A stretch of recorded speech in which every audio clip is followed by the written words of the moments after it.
let's make it 50.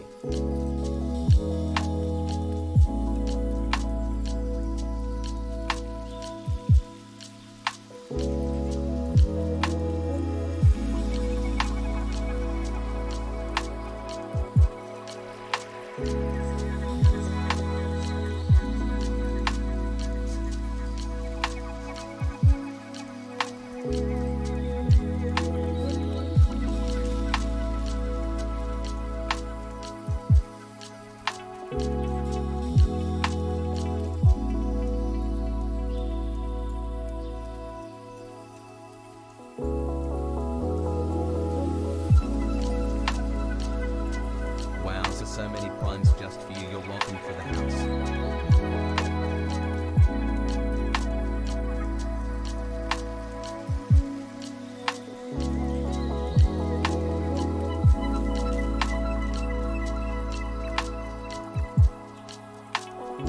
Hi chat, looking extra cute today.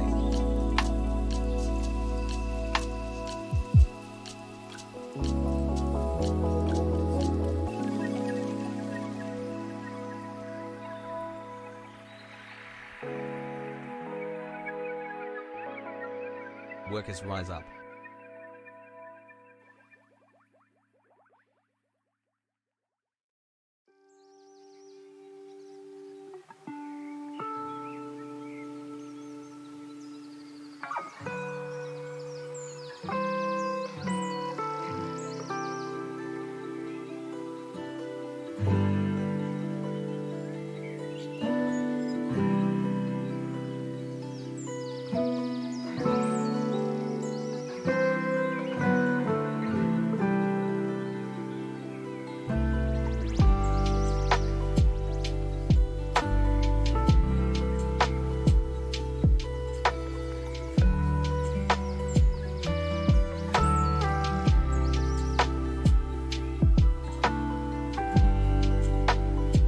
Since the election, best streamer.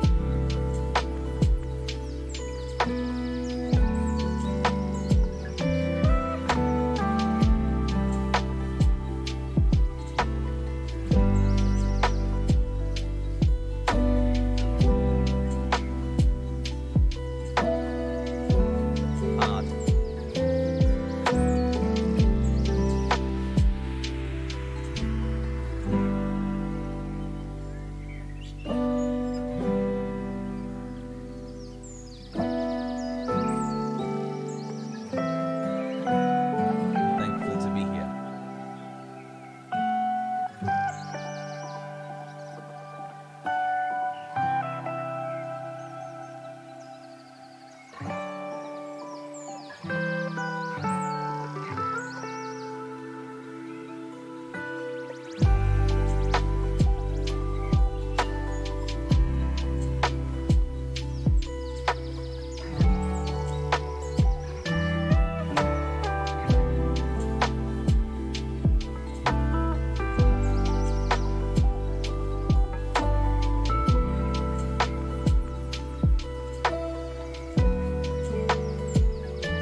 Purple heart, blue heart, purple heart, blue heart, purple heart.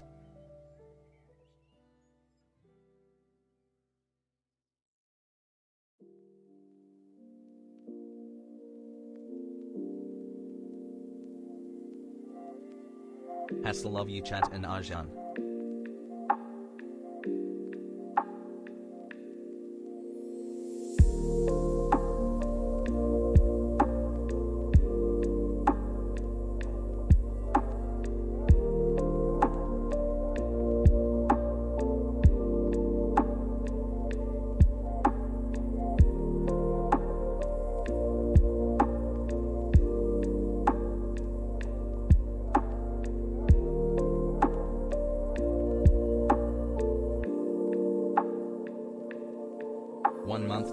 years giving money to this himbo and still no brain rot.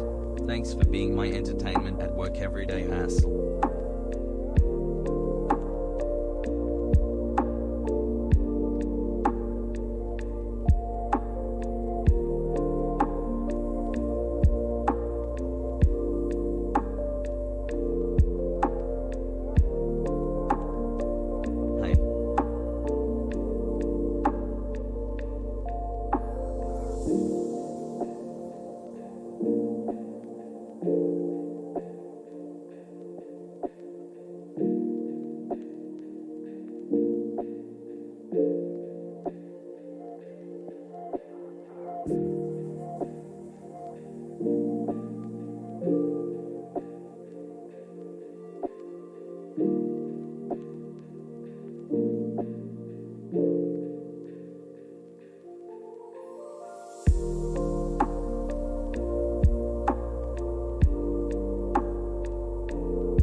Two more till brain rot. Feels like I'm already there, has mods.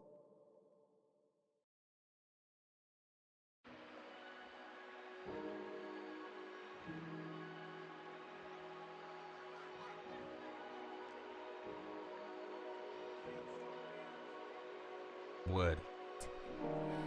Every day I wait online, thinking that it's finally time, waiting for Hasan to stream and ask us how's my chat today. I miss you guys, but we know he's a wheezy little liar. The front page of LSF, click on every single one. Is he gonna stay and talk? Chat is having so much fun. Let's watch all day and see what Hasan has to say. It's happy birthday. Happy birthday. Every hour I sit down, refresh the page. No matter how far apart his streams are, I will stay up till he goes live. And I smile through my tears. Where is he now? Waiting for Hasan. What will he do when he's live? Is he gonna commentate on random videos? Go mold and cry. He can't keep getting away with it every time. Waiting for Hasan. Painting his nails and playing ads. When will he stop getting bullied by this chat? His head is small, he's tall. What's going on, everybody? I hope everyone's having a fantastic evening, a fantastic afternoon, a fantastic pre-noon, no matter where you are in the world. I'm Hasan Piker, and this is the Hasanabi broadcast. Coming to you live from sunny California, Los Angeles, folks. We are live and alive, and I hope all the boys, I hope all the girls, and I hope all the MBs. Been a fantastic one because it is Thursday, February 17, 2020. Thursday, February 17, 2022. 18 months, bruv, 3 head. 11:42 a.m. And I hope everyone's having a great one. It's a beautiful day here in sunny California, Los Angeles, and I'm having a great time. I see that like people who don't understand how I always love you all. Usually delete tweets that I have set up to gear, like the tweets that I post about how I'm going live. I usually delete them unless I feel like they've hit. but this person thinks I'm like hiding. Beat the brain rot allegations. I assume that's what it has to be. It's got to be like that we have a place, right? Like there's got to be a place on the internet where a lot of people are congregating that, post my tweets or some shit and they go, dude, look, he deleted it. I assume it's got to be like a subreddit or something. I regularly delete my going live tweets. I feel like it just doesn't look good on the timeline. I sometimes keep them if there's like a really funny meme on it. I sometimes keep them if they are... Good morning, Hassan Hassel. I sometimes keep them if there's like a really funny meme on it. That's it, pretty much. But the reason why I think this is funny, deleting tweets when you are wrong. The reason why I find this funny, and we're going to start off with a record, all the content. 0.01 stun lock before I even fucking got started. The reason why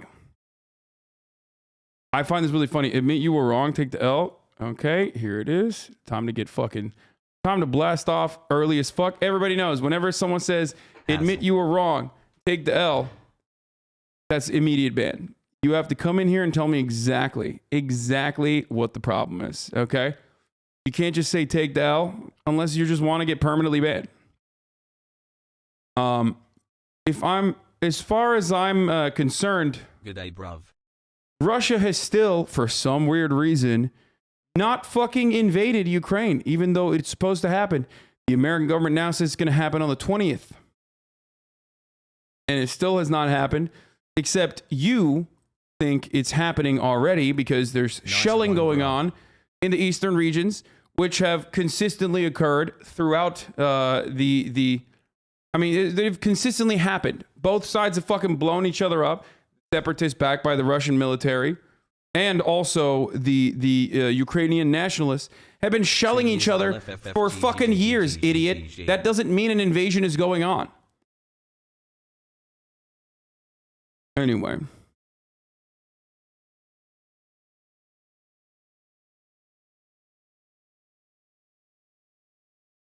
But this is funny.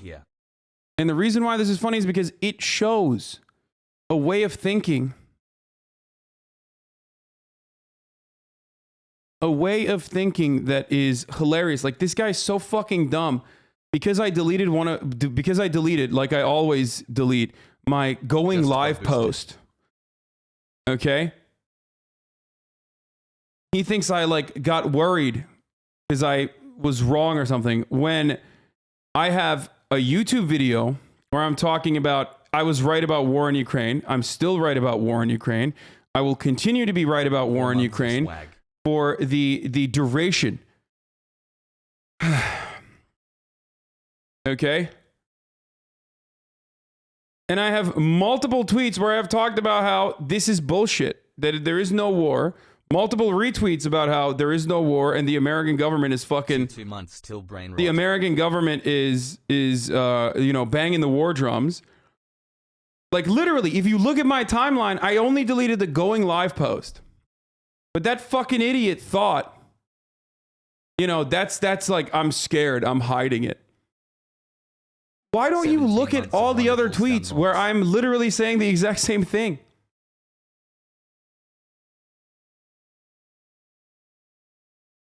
I mean, I literally tweeted this morning about how I'm right. This is a hill I will die on. Russia cannot launch an urban counterinsurgency war in a neighboring country with 44 million people with or without NATO support. This is why I've been saying he won't invade Ukraine, not because of anything else. He's a bad person, not a mad one. And motherfuckers still think. Dude, it's really not funny, though, and you constantly mauling at dumb chatters, really bringing down the mood of the stream every single day. You're right. You're right. Admit you were wrong. Take the L, baby. You know? And it's so fucking strange that it, like homies are in here, literally 1 month subscriber, 2 month subscriber, 12 month subscribers, like, and that's all they want is just take the L, take the L, take the L. It's just debate lord attitude. Here's the reality.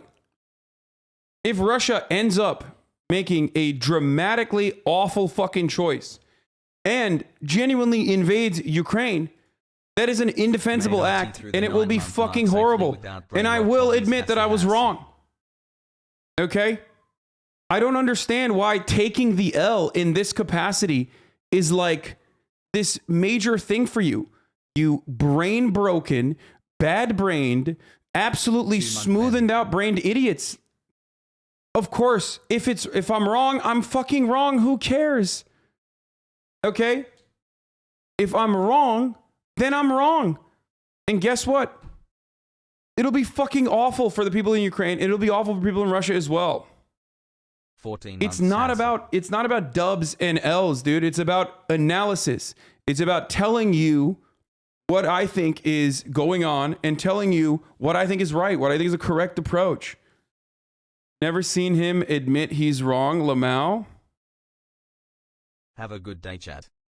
That's not true. I've even admitted that I've admitted that I've fucking been aggressive.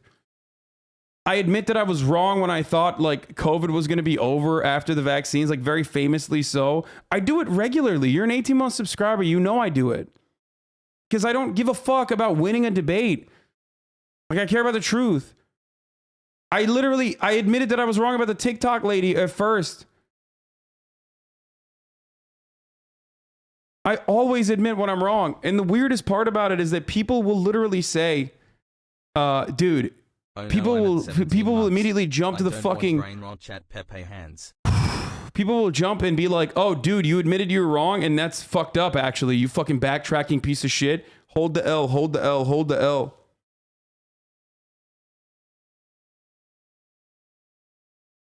Even I'm not doing the take the L thing. I just think we see things a lot differently on this, and I think there's a number of different ways this could go.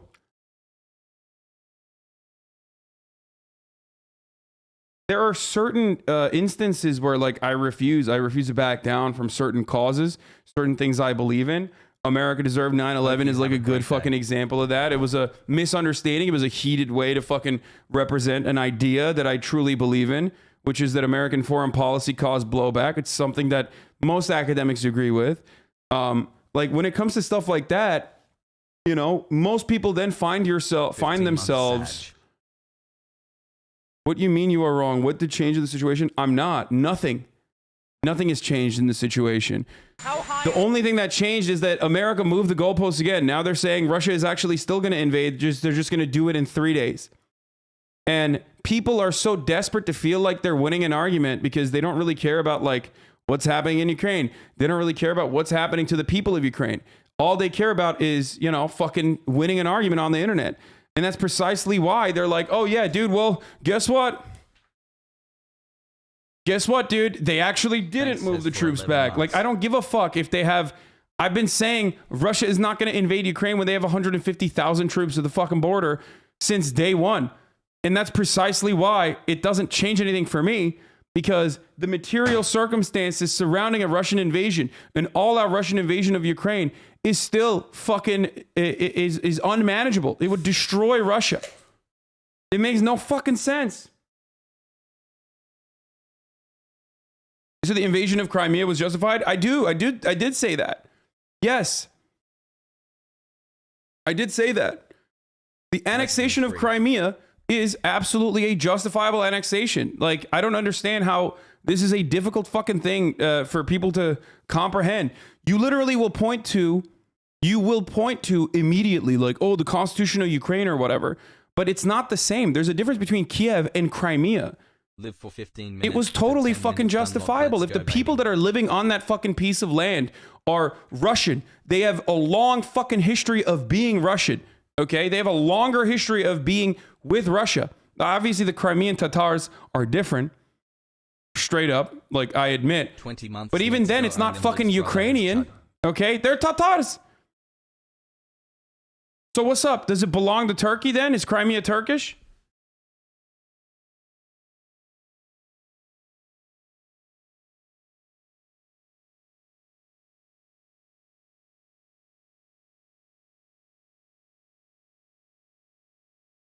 It's just so weird. Like, even if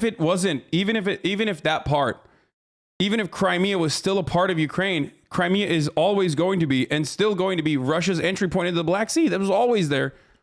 Every brain rotten take is Like, definitely a gaming. you guys are so 100%. strange to make this argument all the time and fucking constantly bring up Crimea.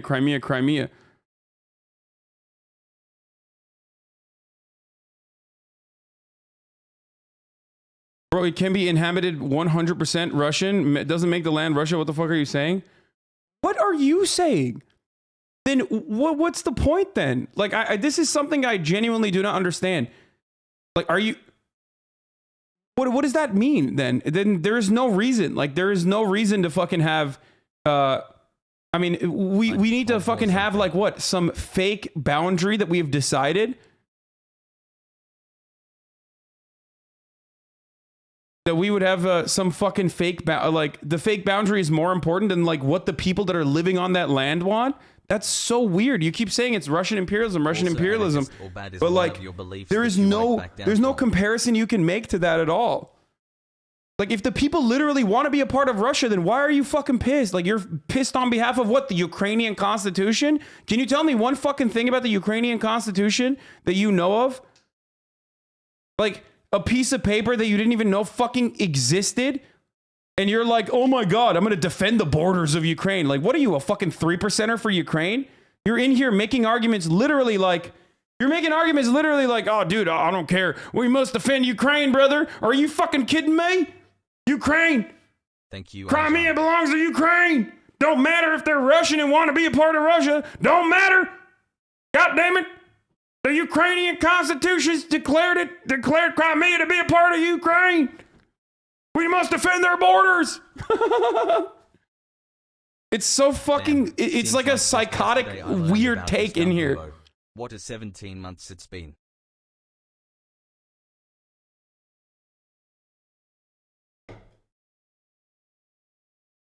Anyway, there's no personal news anyway. I just like fucking ended the broadcast last night, hung out with Austin a little bit. Watched The Expanse and worked out this morning. I feel great, even though my fucking shoulder is still fucked up. Okay.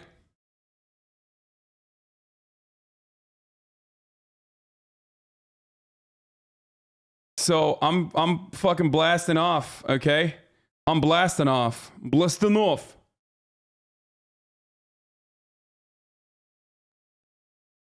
Get a tens, you freaking nerd. I think I have one. Someone sent it in my PO box. I don't know where it is now. I've lost it. All birds are fake news. I saw pictures from NASA that show the Earth with no lines. Globes and world maps are a lie, just like the top of the hour ad break. I'm not going to run that right now. We're 22 minutes in, dude. Are you kidding me? Oh, this is wonderful. That's a good meme, chatter. Started the broadcast early. Now my dog comes running to chill on the couch with me when he hears your voice cack. Because there's a lot of news to cover. One of the most annoying parts, you know what has happened? Here's my take, by the way. I think that a lot of people have like debate lord mentality where they still haven't been able to shake their old ways of like being a debate lord.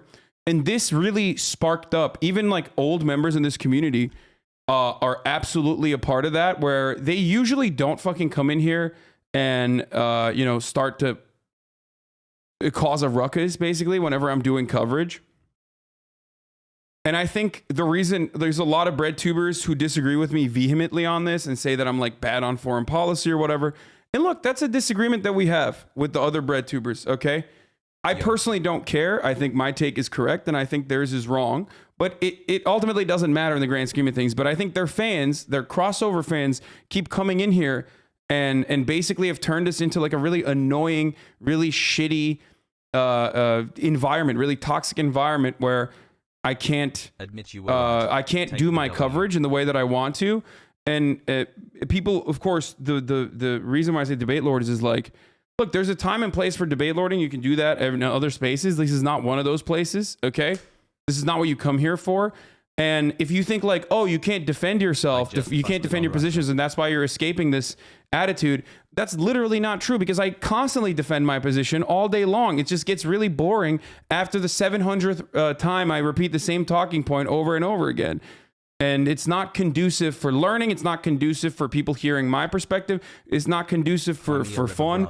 on the Am I stream. right? So it I'll be really here all frustrates me whenever people come in here and they just like fucking repeat the same shit over and over again. And I keep repeating the same talking points over and over again. I do value other points of view on this issue, just like every other fucking issue.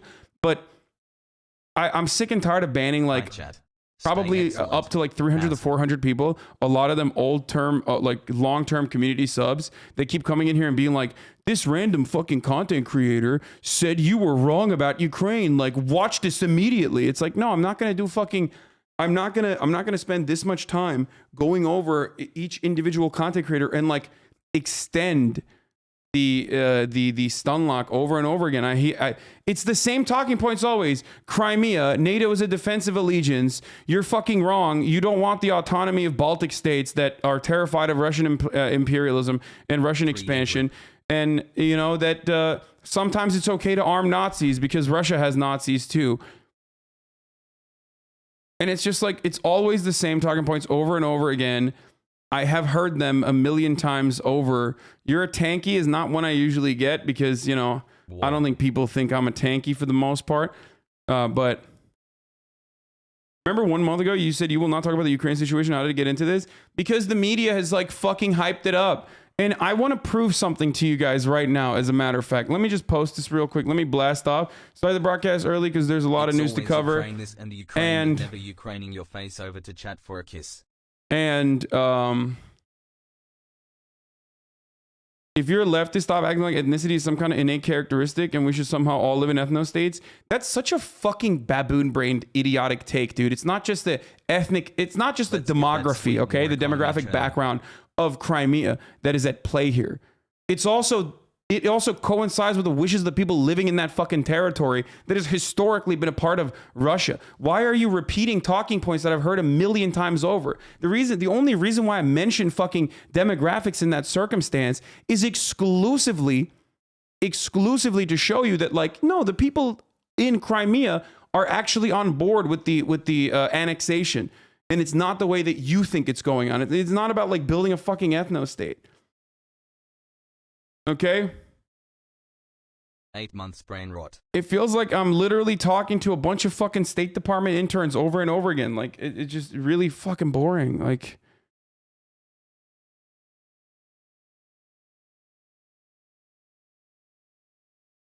you are literally one of the few English-speaking content creators who offers a non-Western perspective on U.S. foreign policy, and it's really insightful if you can think of it from a non-U.S. perspective. Yeah.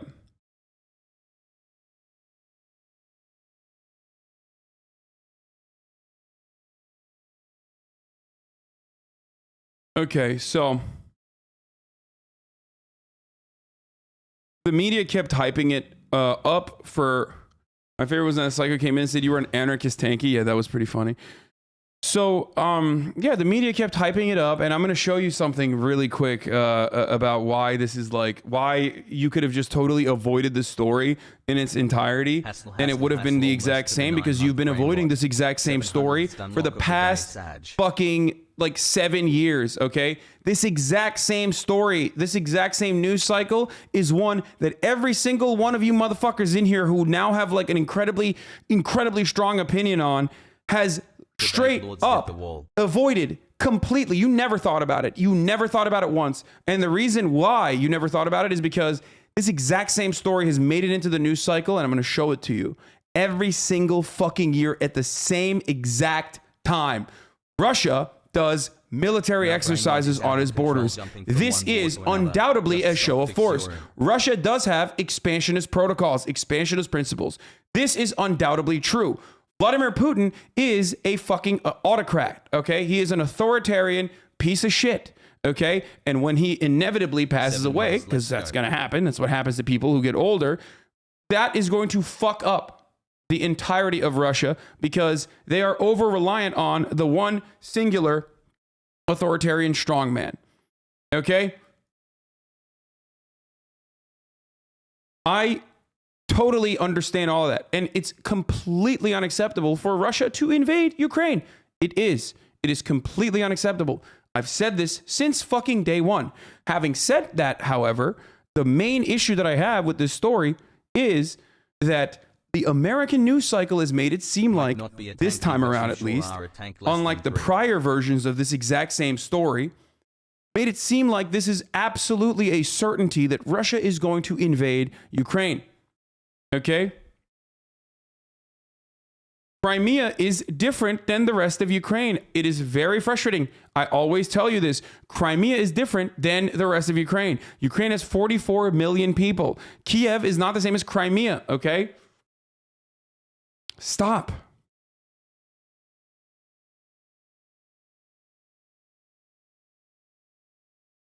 I just worked out I only have a total of 1,500 non. Every time you mention Crimea and also point out the referendum, you conveniently omit to talk about the fact that there wasn't an option on the ballot to remain in Ukraine.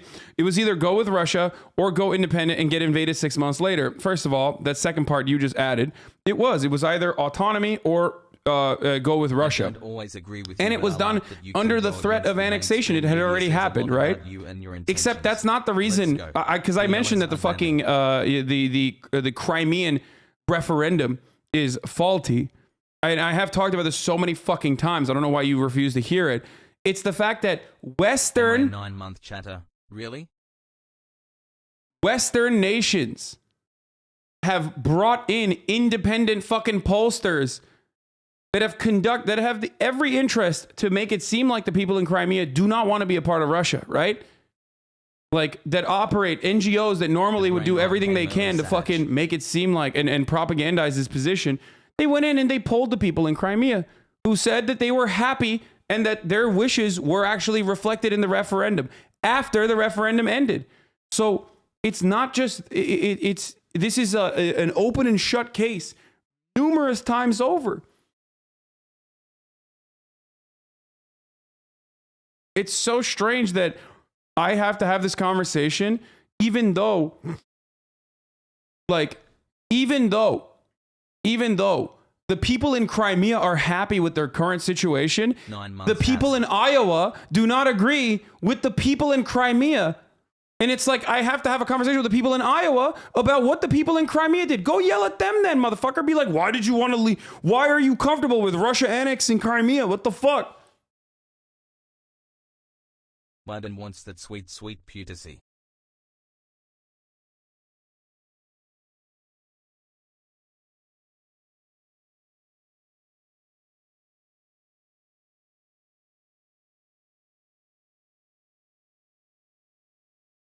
Hassle. The UN did polls for 3 years between 2008 and 2011, and every poll was yes to leave Ukraine.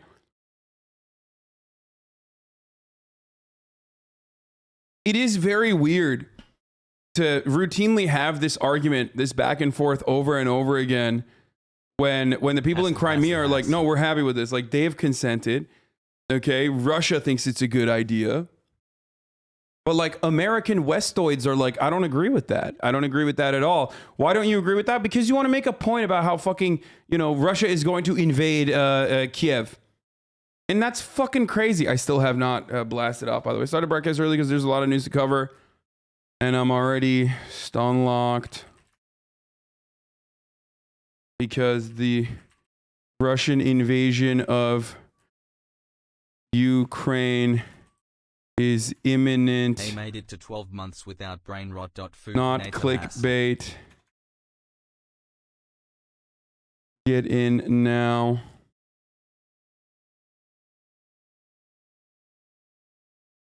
I can't wait for when I delete this fucking tweet too, because that's what I do on my blast off tweets, because I don't want my fucking entire timeline to be like, come in, go on my stream. People will be like, he deleted it because he got fucking owned, even though look at the tweet beneath it, look at the tweet after it, and it's gonna be the same fucking tweet. Weren't these same people saying they stopped the war with their saber rattling? Yeah. 90 day when? 90 day when? Pogo.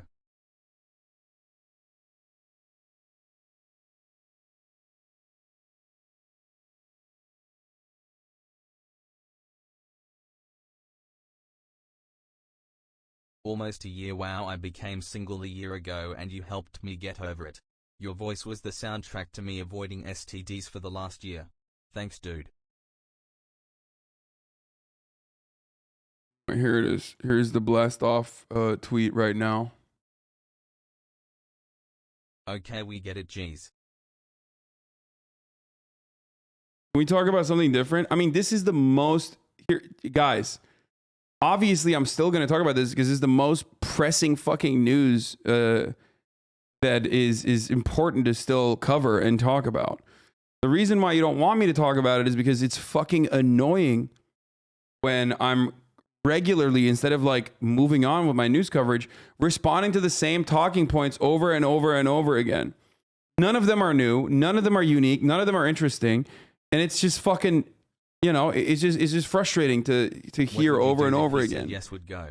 Sad because their takes are garbo. And it's always like that. It's literally people like that. It's people that aren't even coming in with like insightful fucking it's never people with like insightful analysis or anything like that. It's never anything new. It's all talking points that they gathered that they're repeating in my chat from their other fucking favorite you know, supposedly quote unquote leftist content creators. Crimea was an autonomous republic within the Ukraine, not just a region, and Russian military base in Sevastopol was always there even during Ukraine time. I've mentioned this already, yes. I mentioned all of this. They don't hear it. They literally are not here to have a back and forth. This happened through a secret agreement for the United States to create a military base there. But nobody talks about it. We have, I think we covered literally Thanks for the that. great content, Arjan.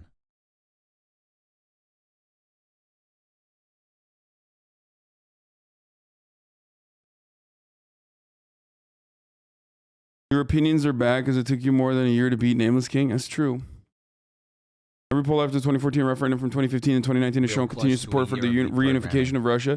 It doesn't matter. They're like, they literally are just coming in here and being like, dude, you're wrong, brother. I need to save the borders of Ukraine, which is no longer called the Ukraine for some reason. It's now Ukraine in and of itself because it's a country, a separate country, and no longer just a border. Okay, and that's precisely why I'm here to defend. I'm here to defend Ukrainian borders, brother. I don't give a fuck if the people of Crimea want to be a part of Russia. Anyway, let's continue. The threat of a Russian invasion right now. It's very high. Why? It's very high because they have not. I'm super confused. I watched a video that claimed Russia was shelled in some city with a K name, but now I'm hearing Ukraine was shelled. What's happening in Eastern Europe? Okay. Russian military backed separatist forces and the Ukrainian nationalist forces and the National Guard have been warring and shelling each other in perpetuity for a very long time, okay? This is not new news. This is just old news. Except now, because you're hearing about it for the first time ever, you think, oh my God, war is happening. Except then war was happening for the past 8 years, okay? Oh shit, I just paused it right on the fucking... Sapajan. Breaking New York Times news. Turns out Joe Rogan's Spotify deal was double the reported 200 mil. Ukraine story, same old unless something changes. Spotify bet big on Joe Rogan. It got more than it counted on. That's cool. I chat has wicked.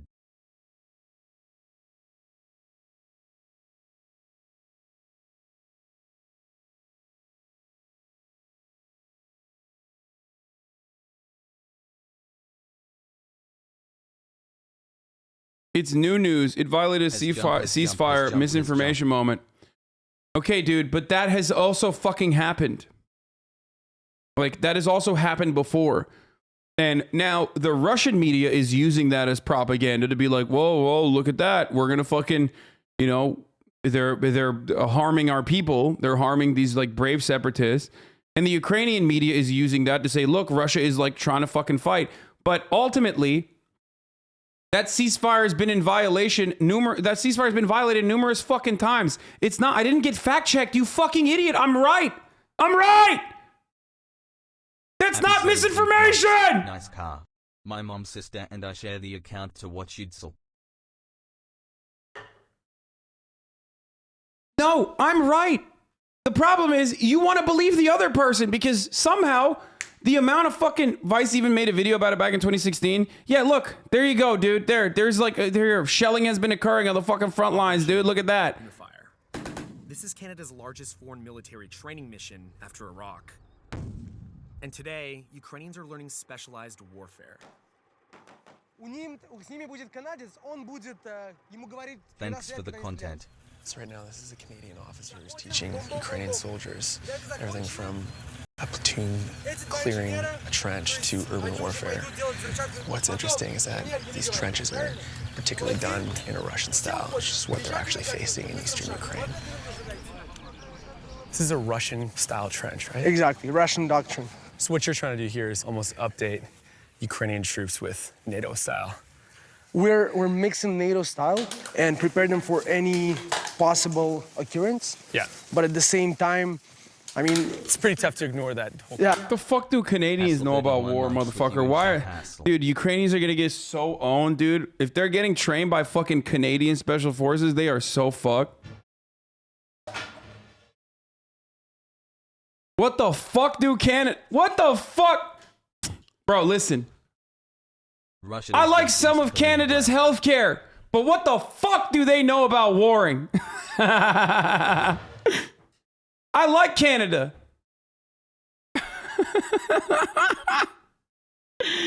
uh. 2 months, let's go. We try to adapt to what they might face maybe one day. But this scenario isn't exactly hypothetical for these Ukrainian soldiers. What the fuck does America know? We lose all the time. Dude, I agree. I'm game for Joe Rogan. What? Losing Crimea had to be a blow to the Ukrainian economy. Even if a majority wanted to be annexed, does that make it okay? Yes, it literally does. You are thinking about this as though it's like America fucking invading Iraq when it's so far from that. Like, what do you mean? What are you talking about? Like, where you're defending the sanctity of the Ukrainian economy, even though the fucking people's wishes is literally the opposite of what would happen to the Ukrainian economy? What the fuck are you talking about?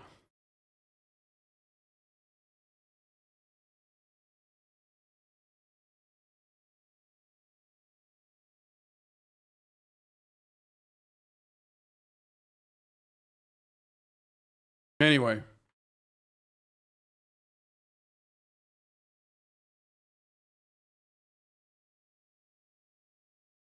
It's weird, man. It's weird. It's weird that you guys are like you're acting like you're like a Ukrainian nationalist or something. Like you're coming in here and saying the weirdest fucking things. Like if you were to say any of those things about America, like everyone in here would be aware that you're just out of your fucking mind. Just like,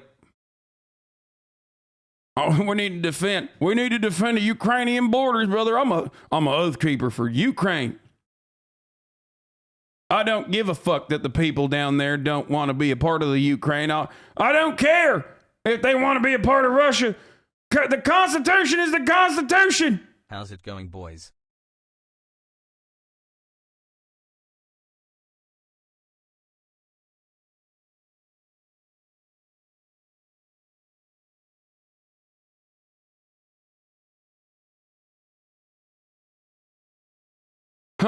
Kiss mark. But before 2014, they did not want to be annexed. That's not true. That's not true. Okay, annexation is already going to be a fucking brutal measure regardless. But no, even before 2014, Crimeans have said that they wanted to be a part of fucking Russia. That's not true. They're Russian. They're Russian. Shut the fuck up. Not only are they Russian, not only are they fucking Russian, but also on top of that, they literally had a fucking Russian military base that was, Crimea has always been Russia's entry point to the Black Sea, regardless of whether it was controlled by Ukraine or not. Has the MasterChef meta ended? Saj.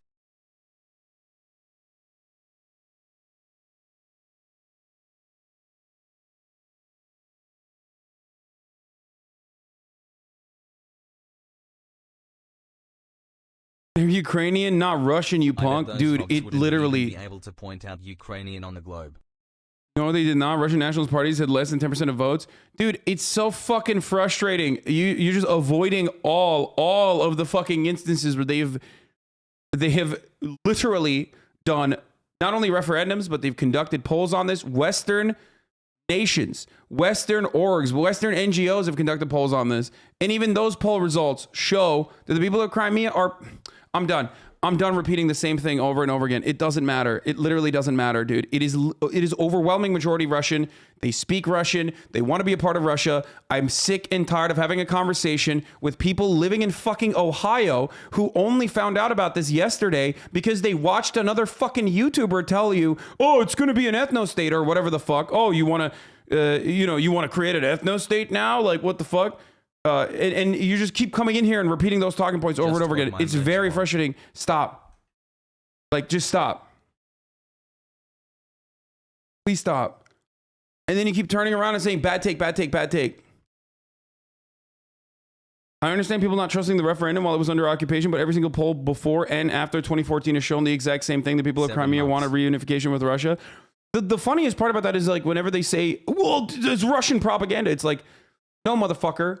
I guess it's Western NGO propaganda.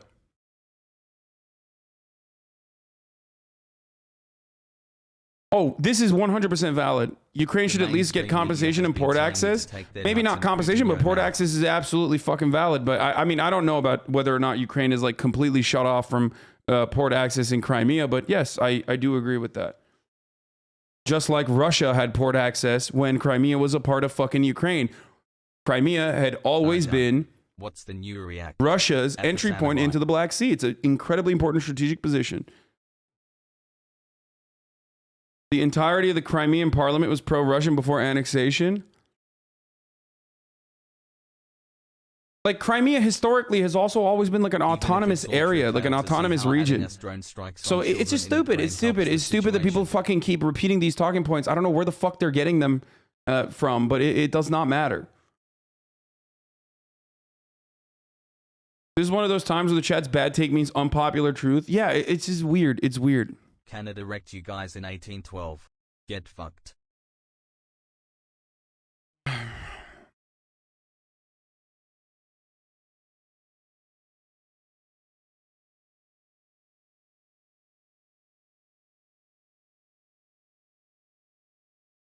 Hello, Hassan.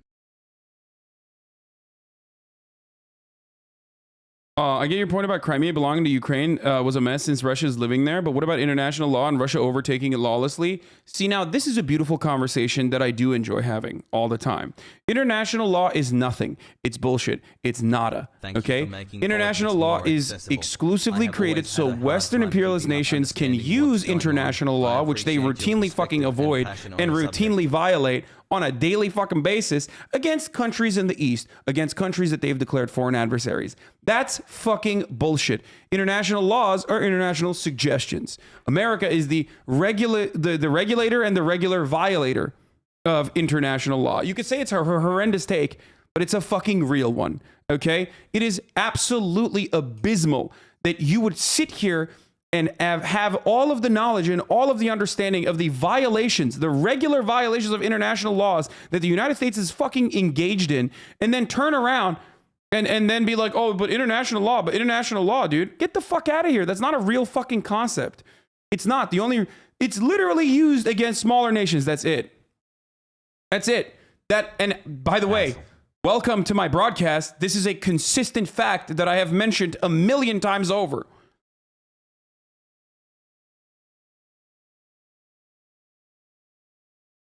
You live inside of the fucking the imperial core, okay? What the fuck do you know about international law? What the fuck have you ever cared about international law? We have a law in America that dictates we can violate all matter of international law and go and invade the fucking Hague, dude.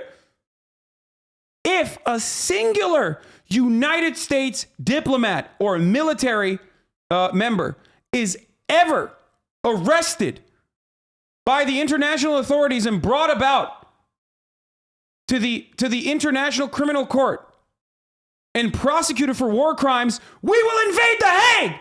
That's a real fucking law that we have in America. What the fuck do you know about international law? Shut the fuck up. Dumbass. International law.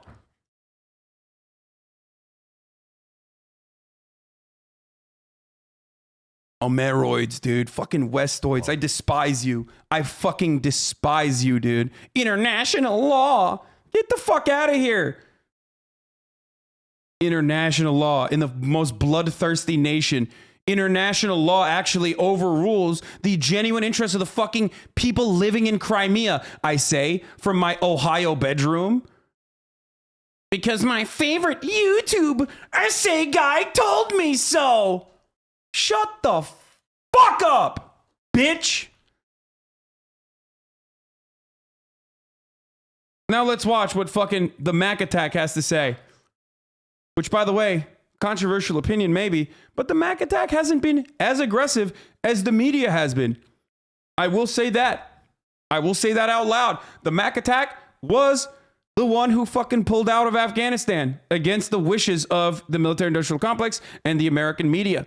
The Mac Attack was the motherfucker who, when he was the vice president, did say, I don't want to go into Afghanistan. We shouldn't do a troop surge. We should not do a troop surge. And they didn't listen to the Mac Attack. The Mac Attack is being a little bit more diplomatic than the American media wants him to be. The Mac Attack is not, he's definitely in a different place. If he had, his mental faculties, maybe it could be fucking cool and maybe he could actually dictate foreign policy and it wasn't just Blinken. But hey, let's see what the Mac Attack's saying. Wow, the Hague Invasion Act, I always learn things here. Exactly. Motherfuckers who don't know anything about anything come in here and they're like, let me educate you on something, sir. Yeah, international law when fucking Israel exists. What the fuck? International law when the Golan Heights is Israeli territory now. How many fucking Israelis live in Golan Heights that it was appropriate for them to fucking take it over, huh? What's up?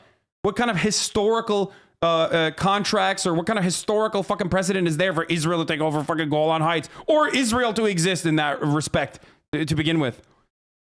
As high. International law when fucking Cuba is still under a goddamn blockade. International law when North Korea is still under a blockade. How high is the threat of a Russian invasion right now? It's very high. Why? It's very high because they have not moved any of their troops out. They've moved more troops in. Number one. Number two, we have reason to believe that they are engaged in a false flag operation to have an excuse to go in. What? So you hate all Jewish people? Interesting, Lamau, Israelis mauling? Wait, what? Are you fucking insane? What? No, of course I don't. What the fuck are you saying? Oh, you're repeating someone's take in the chat? No. I think he's just making fun of some chatters who said that. No, there's no shot this person.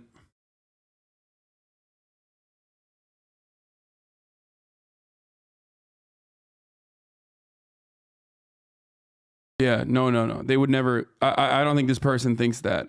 He's making fun of people that are probably saying that in the chat. Every indication we have is they're prepared to go into Ukraine, attack Ukraine. Number one. Number two, I've been waiting for a response from Putin for my letter, that my response to 45 him. minutes, Dunlop Pepe hands. Moscow Embassy, they're faxing it here. Not faxing it, they're sending it here. I have not read it yet. I cannot comment on it. Have you been briefed on it in any way? Oh, Is your sense that this is going to happen now? yes. My sense this will happen within the next several days. What are the things that will there any diplomatic path? Yeah, Jack, let me tell you something. The Mac Attack, Jack. Let me tell you something, Jack. Ukraine invasion imminent.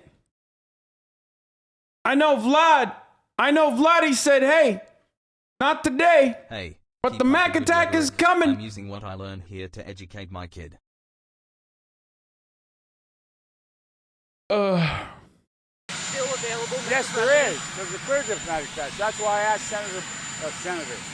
Secretary Blinken to go to the United Nations and make his statement today. He'll lay out what that path is. I've laid out a path to Putin as well on, I think, Sunday. And so there is a path. There is a way through this. Are you going to call Putin? Will you speak to Are you Putin going to again? call Putin? I'm not calling Putin. I have no plans to call Putin right You now. think he's made a final decision, sir? Oh, look at the way he's. Oh, fuck. They didn't show the walk away. It's so funny. So, again, this news cycle, the tensions rise in Russia as military presence increases military presence in Ukraine. Tensions rise as Russia increases military presence in Ukraine. What? Russia has increased military presence in Ukraine. So, like, Russia has already been inside of Ukraine and now they're increasing their military presence inside of Ukraine? What the fuck? Wait. What? What? Smile. Media's like, yo, they already invaded, actually. They literally fucking invaded. Okay, listen. Yeah, they've already annexed Ukraine and they've already taken over. What's that? Unless they're using Ukraine as the border. But anyway. Yeah, told you they already invaded Ukraine, brother. So here. The thing I wanted to show you guys is this, okay? Did I join at the wrong time, lol? Okay, so Russian troop presence, border, Ukraine, right? So I want to show you guys something. So, like, Russian military presence, border Ukraine. West Warren's military buildup 2 days ago, 1 day ago. This is a story that we have seen time and time again, right? In the headlines, right? This is like something that is dominating the news, right? So I want to show you something different for a second.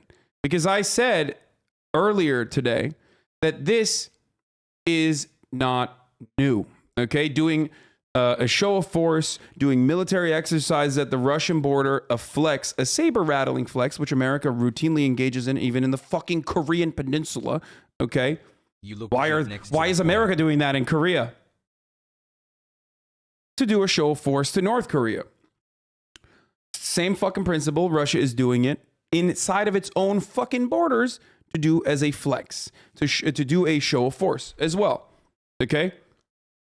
That is why Russia is doing it, okay? Here, Russia invades Ukraine every fucking year. I mean, I was just going to show this, but this actually basically fucking sums it up perfectly.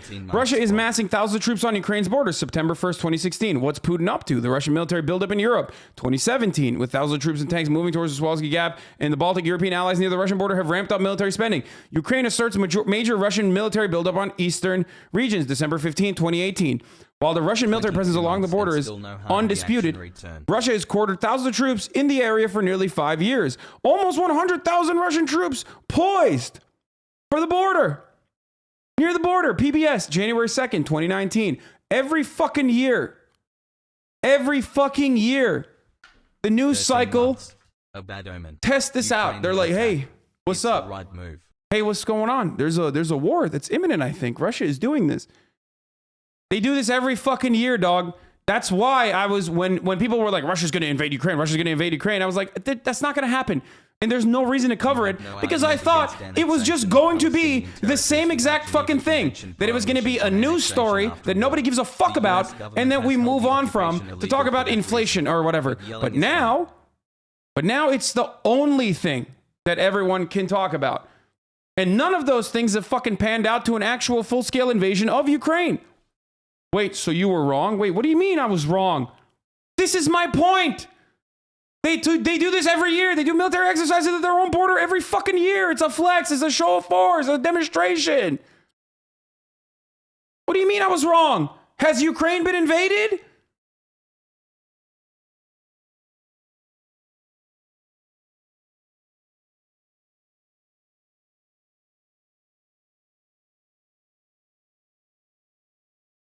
It's happened so many fucking times. You're pretentious as fuck, hypocritical pussy. It has happened so many fucking times.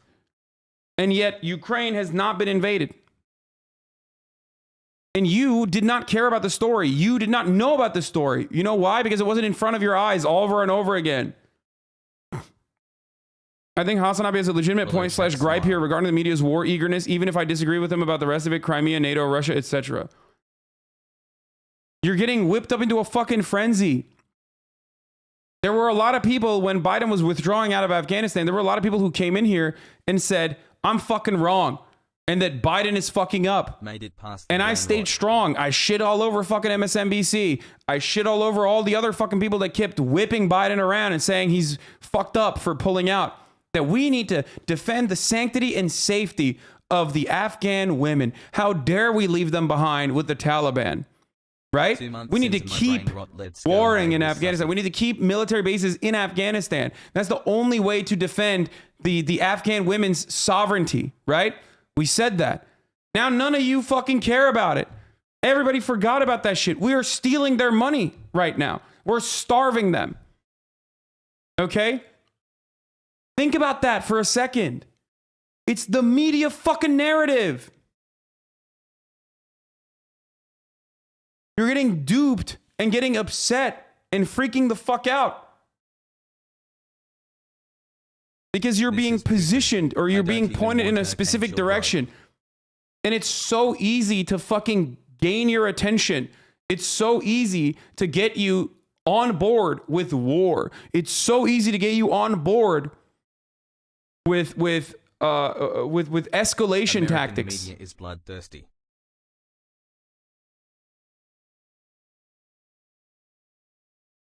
So you don't care about the women in Afghanistan? Of course I care about the women in Afghanistan.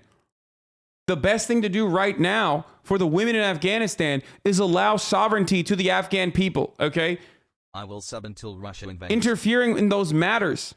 Like giving Afghanistan to the Taliban is an inevitability. It was an inevitability. They won. They beat the shit out of the US forces. Okay? We should have never been in there.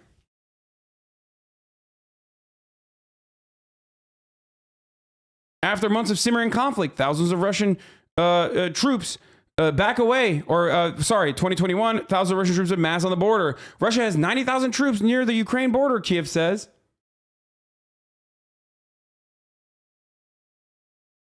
Yeehaw, partner. Okay?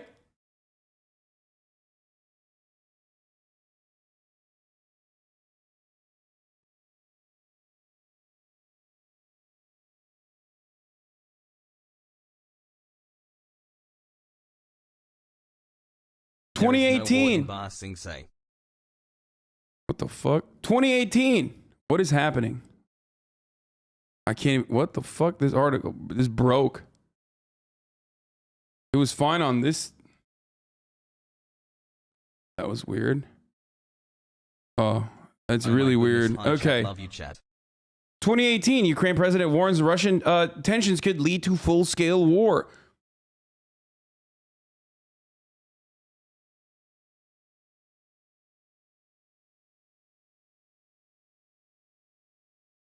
Holy shit, like 5% of your viewers are debate lords, but 50% of your chatters are debate lords? Yeah. White House is succeeding through diplomacy. This is a huge win for our president. So can I you could stop fucking- manufacturing fake narratives, like saying he wants war?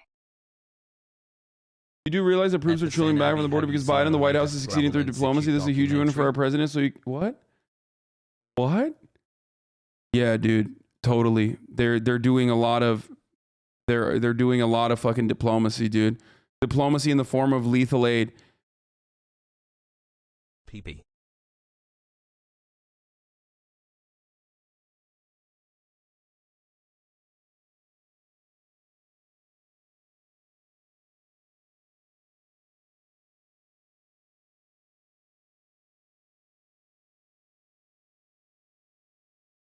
These war games are the largest ones, aren't they? Like 50K larger than the previous one. This is the first time Russia has built forward field hospitals and transferred amphibious landing craft into the Black Sea. War games do get bigger and bigger, if I'm not mistaken. I think some years they've had more people, not to this degree though. It's never been this many troops, The for reason sure. why Russian troops are pulling back is because Biden is succeeding through diplomacy. So can you please stop presenting a false narrative that Joe Biden wants war? This dude is literally fucking donating bits to say the same thing over and over again. I think Biden is more of a dove than Blinken. I think Biden is, if he has his mental faculties, if it were left to him, I think he is at least looking at like his foreign policy decisions thus far in this administration. I would say that Russia is justified in having one. I would go so far as to say that Biden, left to his own devices, if he has his full fucking faculties, would be better overall than Blinken. At least in this circumstance. Okay? Why has it been this long? Only seeing it for the midterms optics are hilarious. People's lives are at stake and the dumb debate lords care about fucking election metrics. Yeah, exactly. Exactly. It's fucking incredibly frustrating to see that, because that's just the debate lord way, brother. That's just an argument to be won and an argument to be lost. The people's lives and livelihoods are completely inconsequential in this situation. Resident sleeper. Okay? Completely. People's lives in Ukraine. People's lives in Ukraine don't fucking matter. Ukrayna'da yaşayan bir adam var. YouTube canlı yayın sürekli oradaki olayları anlatıyor. Ukrayna haklı, sakin diyor. Savaş olacağını düşünmüyor diyor hep. Yeah, Ukrainians don't fucking think. Ukrainians don't think war is happening. People in Ohio think war is happening.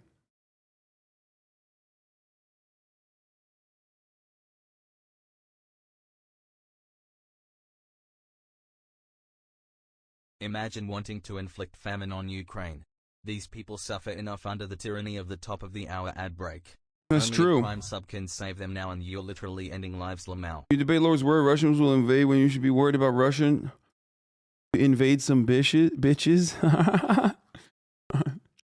Joel Bibbin.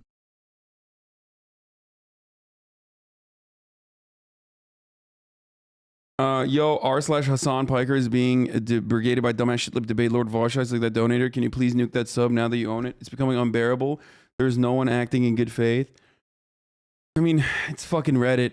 We can deal with it, but I don't really care that much. For the most part, I rarely go on it. But when I do go on it, I do see what you're talking about.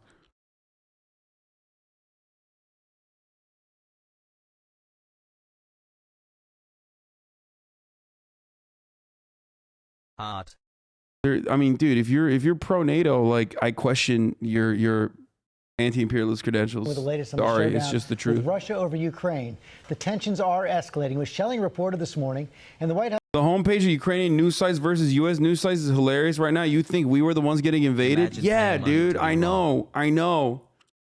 I know. That's what I'm saying. It's like you're hearing it from all avenues too. You can't even have you can't even have different information allowed on the internet, even on this fucking broadcast that's supposed to give you a completely different view than what you hear and see on mainstream media. They come in here and they're like, no, fuck that. It doesn't matter that like this information, this misinformation, this banging of the war drums is happening in every fucking facet. And it's happening in like most of the fucking bread tube.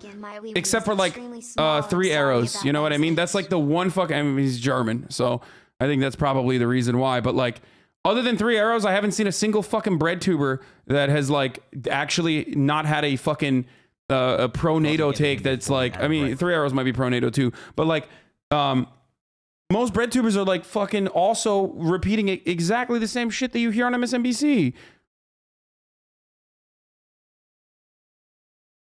Now says that Russia has added thousands of troops to the border in recent days, contradicting Putin's claim that he is withdrawing forces. Terry Moran is on the scene in Ukraine. Good morning, Terry. Good morning, George. In many ways, Russia is keeping up the pressure, keeping up the threat here. For example, that long simmering conflict in eastern Ukraine between Ukraine and those Russian-backed, Russian-armed separatists is heating up, and it's a real flashpoint. This morning, tensions escalate on Ukraine's eastern border. Ukraine has accused the Russian-controlled separatists there of firing on a village controlled by Ukrainian troops, accusing them of hitting a kindergarten.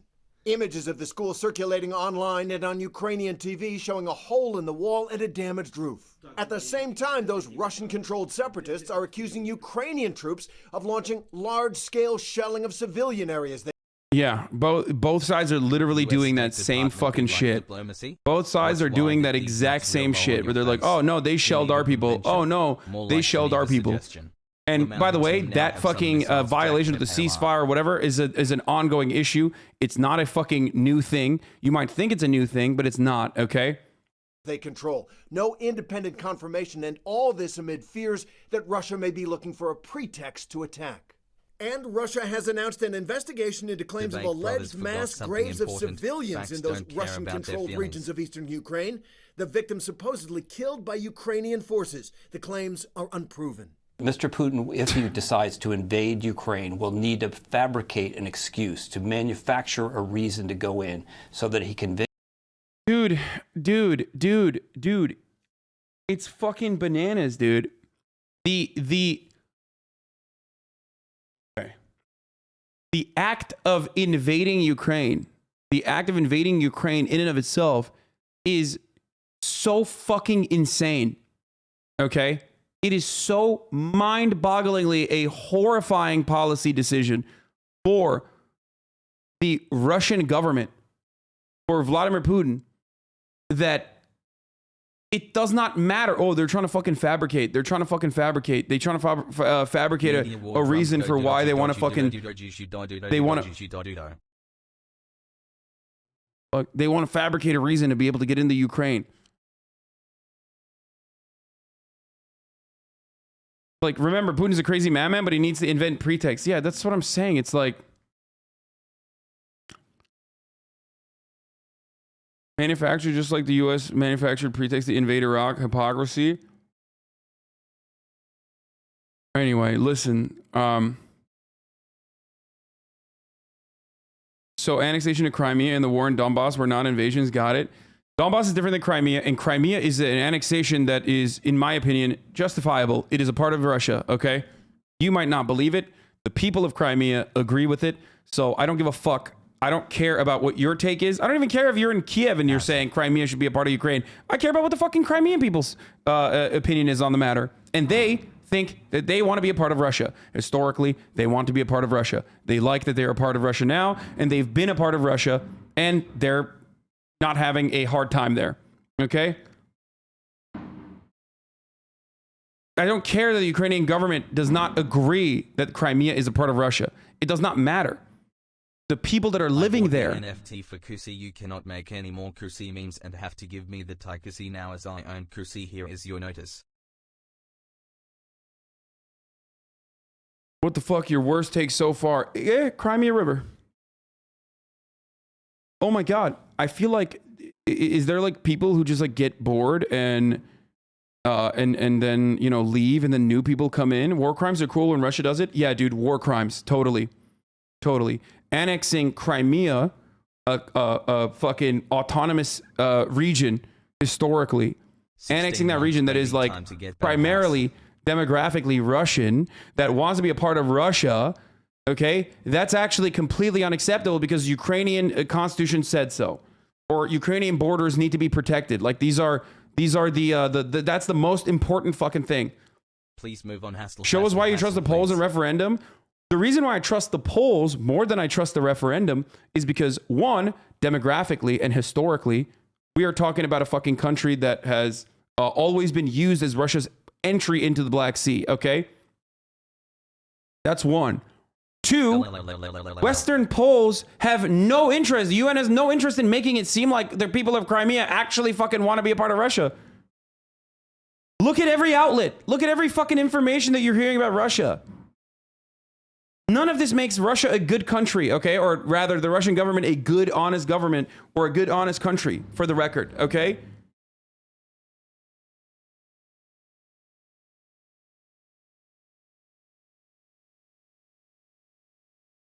Fuck. Convince his own people and try to convince the rest of the world that his motives are legitimate. Overnight, the White House claims as many as 7,000 additional Russian troops have arrived near the Ukrainian border in recent days.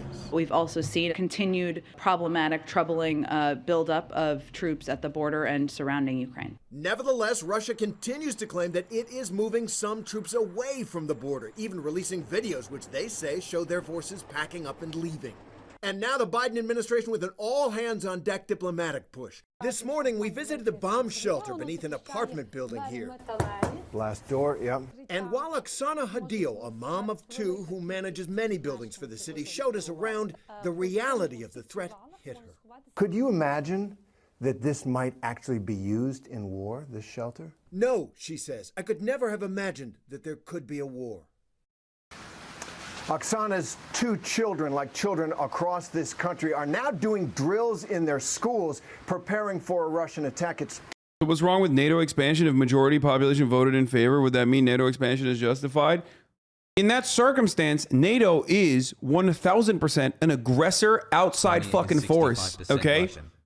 Russia is not. Russia annexing its own fucking territory that it's had, that its own territory full of its own fucking people is not the same as NATO being like, we're going to turn your country into a fucking base and put literal fucking military bases and rockets into your country.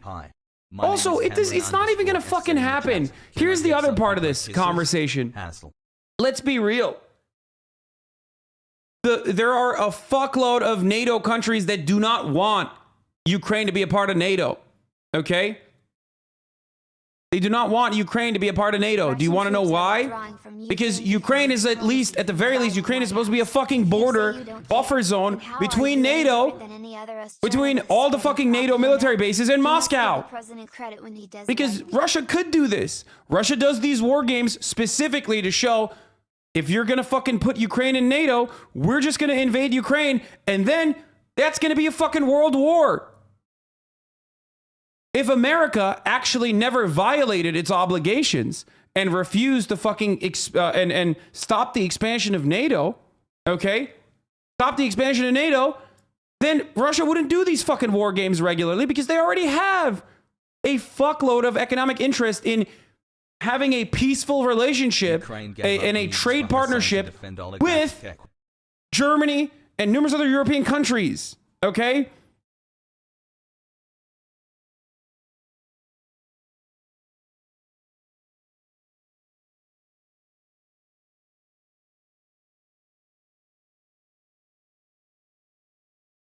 That's precisely why, like, you can fucking cry about Ukraine joining NATO or not, but it doesn't even matter, okay? It doesn't even fucking matter because America will most likely not allow Ukraine to be a part of NATO anyway. Germany will not allow Ukraine to be a part of NATO anyway, because that is a gigantic security flaw for a fucking country. Like, that's ridiculous. It's so ridiculous. We have no concept. Like, we just literally refuse to recognize our foreign adversaries, okay, as human beings with like real motivations and an interest in protection and security. Okay? Like, why the fuck would a major country allow yet another fucking military base country to be right up in its fucking border, dude? Ukraine has to be neutral, okay? Ukraine has to balance interest between Western interests, EU interests, and Russian interests. That is the appropriate protocol for Ukrainians. That's what the Ukrainians want, and that would be better for Ukrainians in general. But it's constantly in fucking limbo. It's constantly in fucking limbo.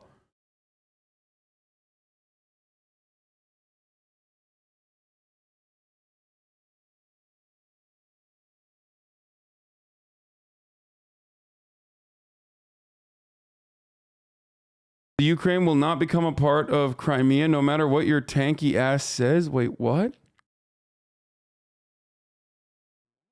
Ukraine will not become a... Wait, I'm a tanky? What? Bait? Okay, good bait, dude.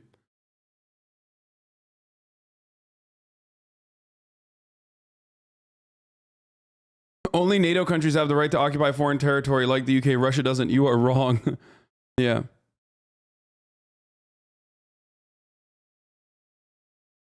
Isn't our official stance that we can't keep anyone from joining NATO and it's open door? Oh yeah? Why can't Russia join NATO then? Not so open of a door, is it?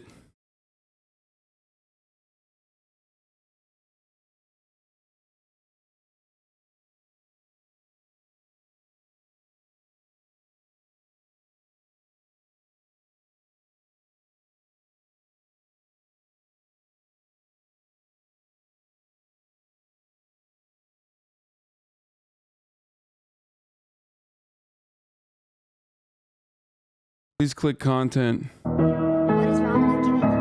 Russian babies in the womb hearing they're going to be named Vlad Smirnovsky, Popop Vavitsionovich Bortnik. White House had succeeded at negotiations. Truth doesn't matter, does it not?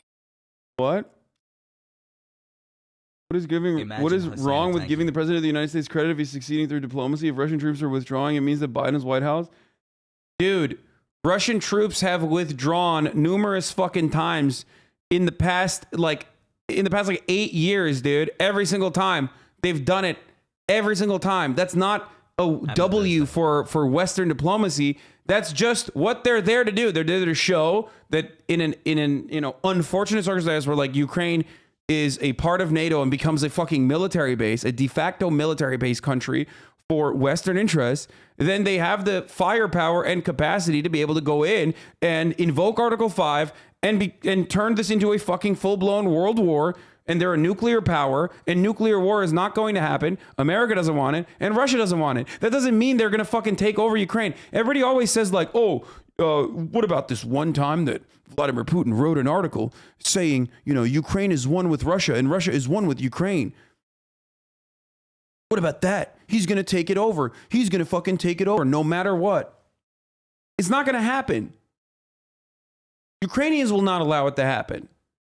The problem is the American government does not even want Russia to have a positive relationship with Ukraine. That's the issue.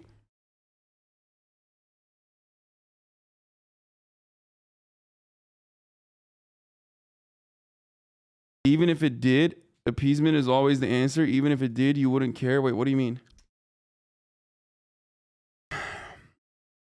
Yeah, remember when I was right about Havana syndrome and everyone was like, dude, you're fucking wrong? Remember when I was right about fucking Bolivia and people were like, you're fucking wrong? Remember when I was right about the Cuban Revolution against the Cuban government and everyone was like, no, you're fucking wrong? It's just so weird that like the American media, the mainstream media fucking approach to all of these matters about our foreign adversaries always whips up specific parts of the fucking chat in a frenzy, okay? In a violent QAnon style frenzy that they come in here and they have to defend the fucking State Department interest no matter what happens. Assassin, I'm never gonna give you up, never gonna let you down, never gonna run around and desert you, never gonna make you cry. It seems Russia doesn't want a good relationship with Ukraine either, given the repeated hostile posturing. That's not even fucking true.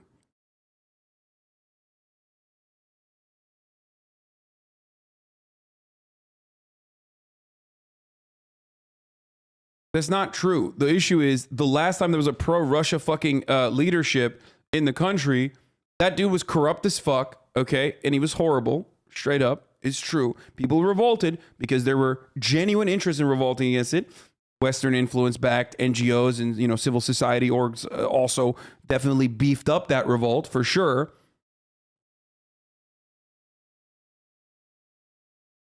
Because there was, again, because most of these like color revolutions and shit like that absolutely occur when there is very legitimate reason to be mad at the government, okay? Which is something that I totally understand, okay? There is a validity to that.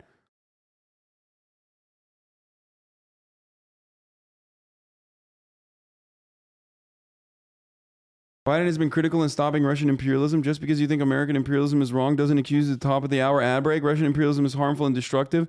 That's true. That is true. The top of the hour ad break is destructive. Okay, it's a monstrosity. And I want you to avoid that. Now, Ukraine might not be able to join NATO, but you can join the subscription base.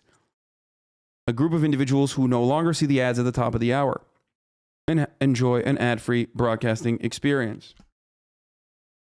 Okay? And if you'd like that, then all you need to do is subscribe. You can do that for $5. You can do that for free with a Twitch Prime. You can do that by getting gifted a sub. These are the ways that you can do that. Here's the 1 minute ad break now.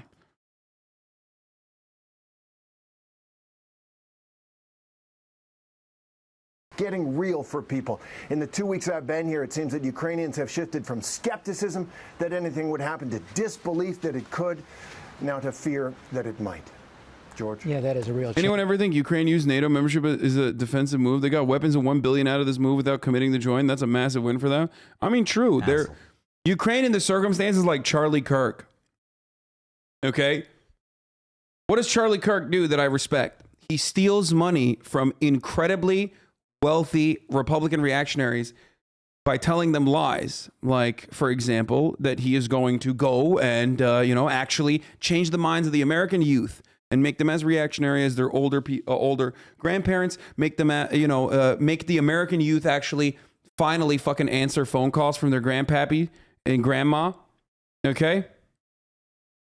And technically, for the Ukrainian government, it's a dub. For the Ukrainian people, it's not, because that money is still conditional. That money is still just for guns, okay? That money and guns are just guns and money for guns.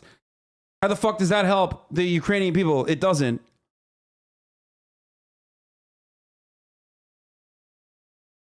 Cool.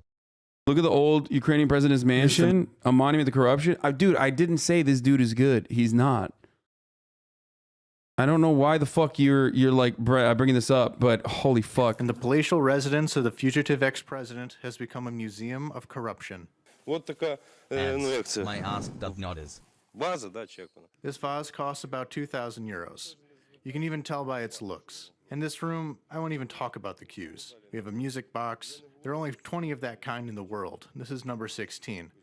I think Kluyev gave it to Yanukovych. It cost 460,000 euros. The caretaker of Medjugorje shows off the treasures of one of the most luxurious residences in Ukraine. Dennis was one of the first who entered the mansion 3 years ago.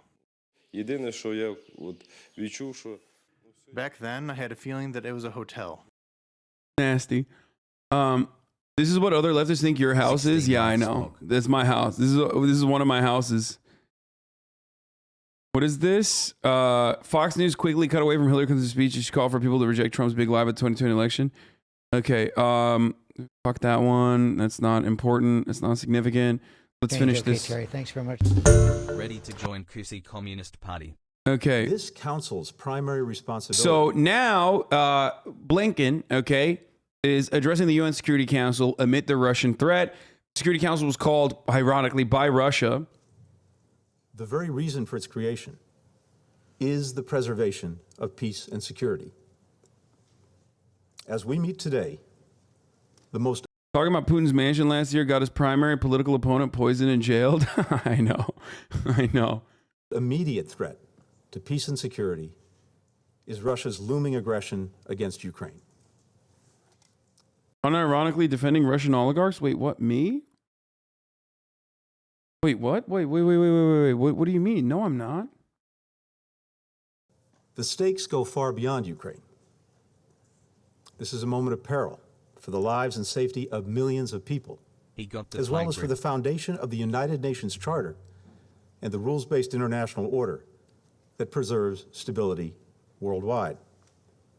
This crisis directly affects every member of this council and every country in the world. Because the basic principles that sustain peace and security, principles that were enshrined in the wake of 2 world wars and a Cold War, are under threat. Captions are fire. That one country cannot change the borders of another by force. The principle that one country cannot dictate another's choices or policies or with whom it will associate. That's fucking cool. Wait, what? Where is this coming from? Oh. That's wonderful that, the American government is saying that. How can you say that? Like, dude, you're the Secretary of State of the United States of America, dude. Like, how can you say that? How can you actually fucking, with a straight face, say that? It's so wild. The funniest part about this always is like, how are you allowed to say that? And then people are just like, yeah, that's true. You're right. No one would do that.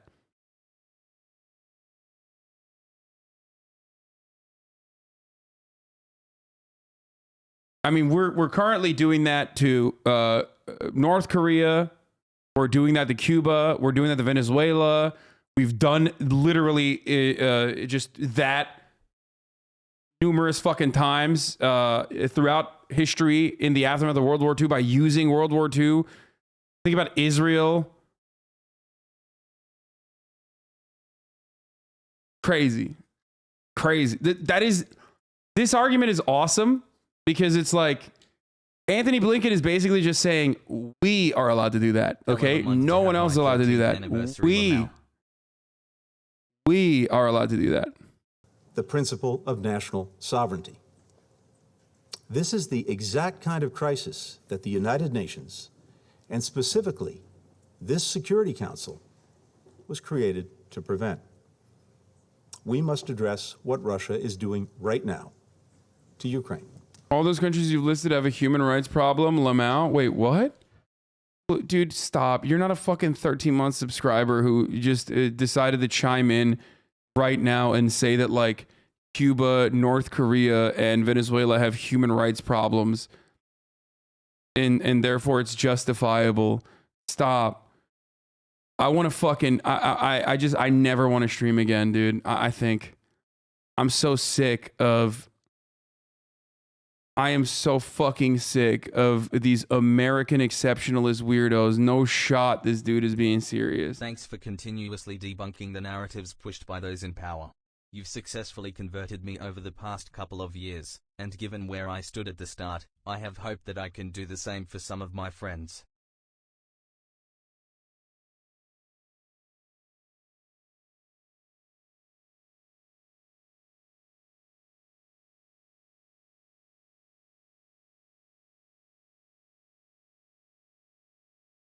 I give up when I see stuff like this. I give up. I don't know what to say. You got me, dude. Over the past months, without provocation or justification, Russia has amassed more than 150,000 troops around Ukraine's borders in Russia, Belarus, occupied Crimea. Russia says it's drawing down those forces. We do not see that happening on the ground. Our information indicates clearly that these forces, 9 months, including ground troops, aircraft, ships, are preparing to launch an attack against Ukraine in the coming days. We don't know precisely how things will play out, but here's what the world can expect to see unfold. In fact, it's unfolding right now. Me and today, my wives love watching you, and you as bring Russia us a takes lot of steps laughs down the and path joy. to war Thanks for helping and all of us through reissue this the pandemic. threat of military action. First, Russia plans to manufacture a pretext for its attack. This could be a violent event that Russia will blame on Ukraine, or an outrageous accusation that Russia will level against the Ukrainian government. We don't know exactly the form it will take. It could be a fabricated so-called terrorist bombing inside Russia, the invented discovery of a mass grave, a staged drone strike against civilians, or a fake, even a real, attack using chemical weapons. Russia may describe this event as ethnic cleansing or a genocide, making a mockery of a concept that we in this chamber do not take lightly. Yeah, no, totally. Who keeps routinely saying that Israel is not an apartheid state again? We don't take that lightly, okay? We would never take genocide lightly unless it's literally happening in Yemen with our weapons done by our greatest ally in the region, Saudi Arabia. That's, dude, come on. War bad, Hussein good. It's like it's a pure projection. I don't know how else to describe it. Like, it's so fucking strange that like the Secretary of State of the United States of America can like assume this position when we are the genocidal warmongers of the world. Like we are straight up. Like all these other countries are like, you know, they're babies at doing the things that we do on a regular basis.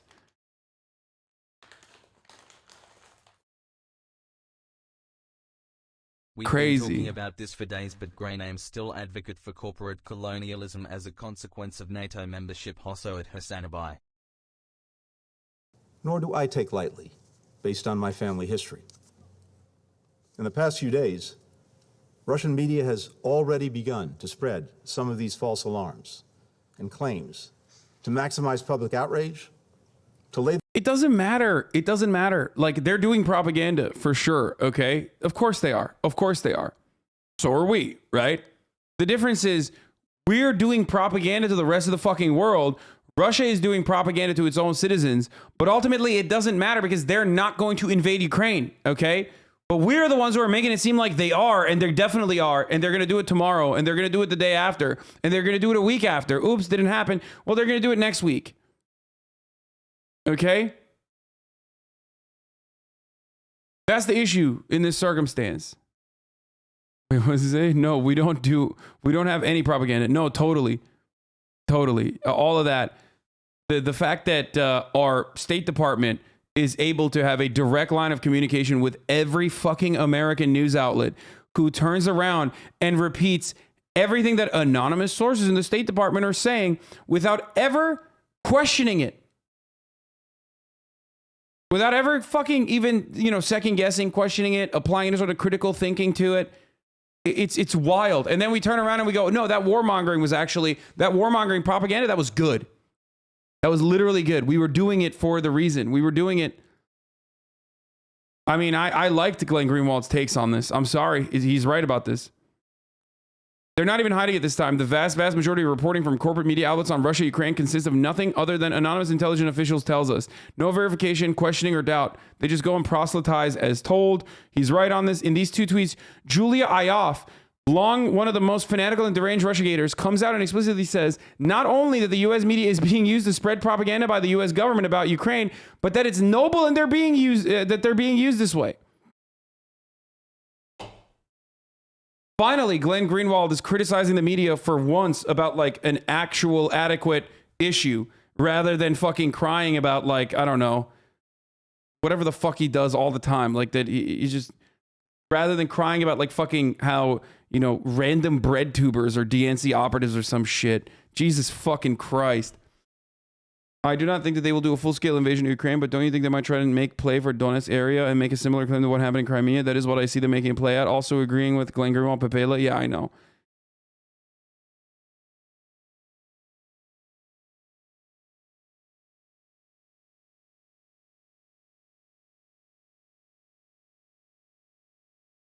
The Biden admin used the media to pile pressure on Russia and it worked. Yeah, totally, dude. Hassan, yeah, call my mom they were. I swear it was going to be different this time. They were definitely going to invade. I'll be a good you can never agree with someone who is usually wrong. I mean, he is. He usually is very, very wrong. And focus on all the silliest shit.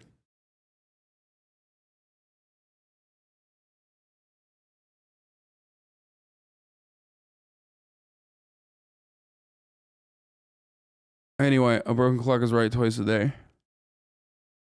So, yeah, with all the alarm about a Russian invasion of Ukraine, it's important to keep in mind that the alarm itself and using the U.S. media to keep the alarm ringing is part of the Biden administration's strategy to keep pressure on the Kremlin. It is the strategy. Oh, so like just lying to the people and saying that Russia's going to invade tomorrow, which is significantly undermining people's trust in the media. Well, unless you're like a fucking weirdo who it just watches blood sport debates on the internet and only covers politics from a point of like fucking fancy and rarely ever considers the genuine consequences that the people on the ground will actually have to suffer. Unless you're one of those guys, you literally look at this and you go, okay, well, this is fucked up. And and by the way, for the record, there's a reason why, the overwhelming majority of Americans don't give a fuck about this and think that this is ridiculous, that we should not be fucking, playing world police. You've described 90% of the electorate.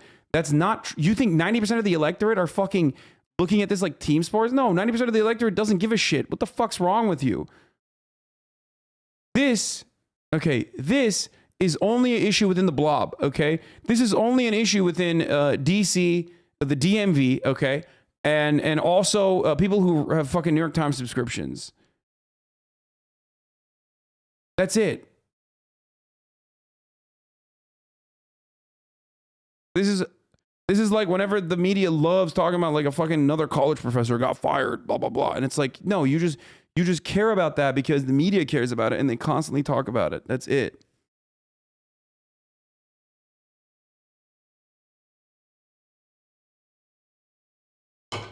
I've heard not a single person talking about this other than the news and my lib friend who thinks Putin is going to be Hitler too. Yeah, and that's why there are polls that show that the overwhelming majority of Americans do not want to intervene in this situation. Okay? Classic Hawk, thank you for the 5 get the subs. I agree with so far, but why would Russia propaganda as a false flag attack their citizens unless they actually wanted to invade, right? I don't know. I think they want to fucking showcase that I mean, I think they do that all the time. I think they have nonstop done that. They always do fucking not false flag attacks, but they always fucking show that the brave separatists are fighting an honorable and justifiable war against the Ukrainian nationalist militias. That's it. It's just, you know, it's reinforcing a narrative of victimhood. That doesn't mean they're gonna fucking, you know, that doesn't mean they're gonna invade this time because they've been doing it for so long and they haven't. So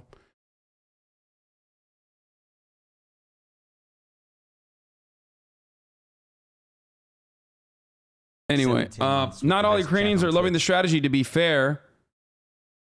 Yikes. Head of Zelensky, servant of the People Party in Parliament, claims Western media hysteria is now costing the country $2 to $3 billion every month. We talked about this yesterday. It's different this time, bro. Yeah, no, trust me, bro. Copium. It's different this time, bro. It's totally different. Yeah.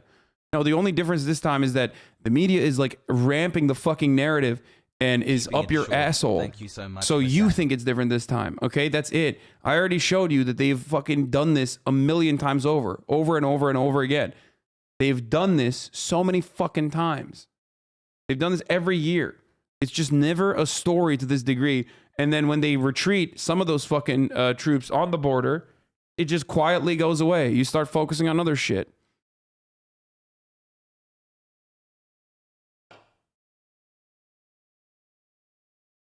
Took my sub virginity. I'm Georgian, so I have a bias against Russian imperialism, maybe. No, I feel that. I understand that.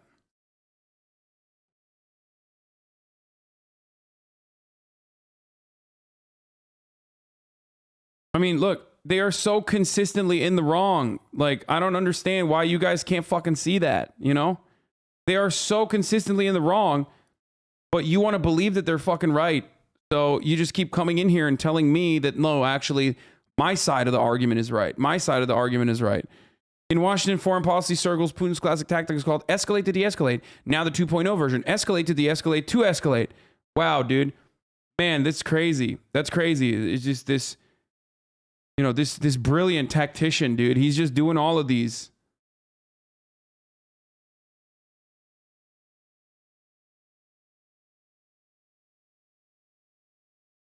The madman. He's just doing all of this to just like, you know, fuck over the American media, I guess.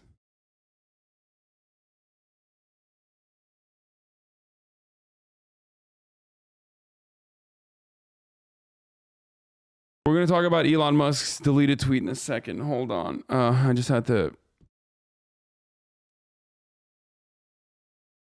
Dude, how is this any different than like QAnon people, man? I mean, this person literally is a QAnon person, but for Russia. And for an imminent Russian invasion that just simply has not happened, but it will happen.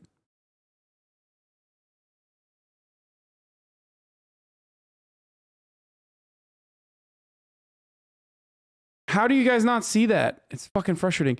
Anyway, I can understand their frustration, but getting invaded would probably be worse. Oh, dude, okay. So then, even if an invasion was not going to happen regardless, what you should do instead is fucking make it seem like it's happening so you fuck over the Ukrainian economy further. If the corporate media had any minimal standards of ethics or even dignity, this would cause an immediate explosion of IOF, or whatever her fucking name is, from any venues of credibility, but most of them not only know that it's true, but also see it as virtuous. As with Trump, all is justified to stop Putin. Genuinely interested in hearing from a defender of corporate media, what's the difference in journalistic mentality and or methods between what they did in the run-up to the Iraq war, from which they supposedly learned so many lessons, and what they're doing now in Ukraine? It's true. This is a fucking correct take by Glenn Greenwald. Okay? He calls me a fucking DC... he calls me a DNC mouthpiece. He says I'm like fucking backed by the CIA or whatever the fuck all the goddamn time, but he's right on this one. And I did run the ad break, by the way, chatters. I did. Lay the groundwork for an invented justification for war. Today, that drumbeat is only intensified in Russia's state-controlled media. We've heard some of these basic allegations from Russian-backed speakers here today. Getting close to brain rot Second, hassle. I mean, this is more blatant than Iraq. They're not even trying. Like, with Iraq, at least they fucking lied. Did Glenn actually say you were CIA back? No, he didn't say I was CIA back. He said I was a DNC operative, though.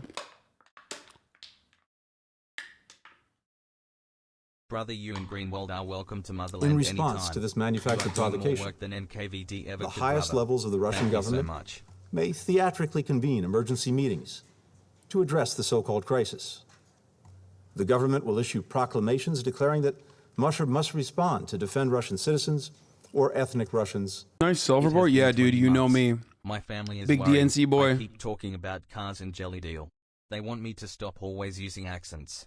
They notice I am on edge at the top of every hour. Next, I keep telling them the attack I make my is own planned luck. to begin. I break my promise to gain more. Russian missiles and bombs will drop across Ukraine. Communications will be jammed. Cyber attacks will shut down key Ukrainian institutions. After that, Russian tanks and soldiers will advance on key targets that have already been identified and mapped out in detailed plans. We believe these targets include Russia's capital, Ukraine's capital, Kyiv, a city of 2.8 million people. And conventional attacks are not all that Russia plans to inflict upon the people of Ukraine. We have information that indicates Russia will target specific groups of Ukrainians.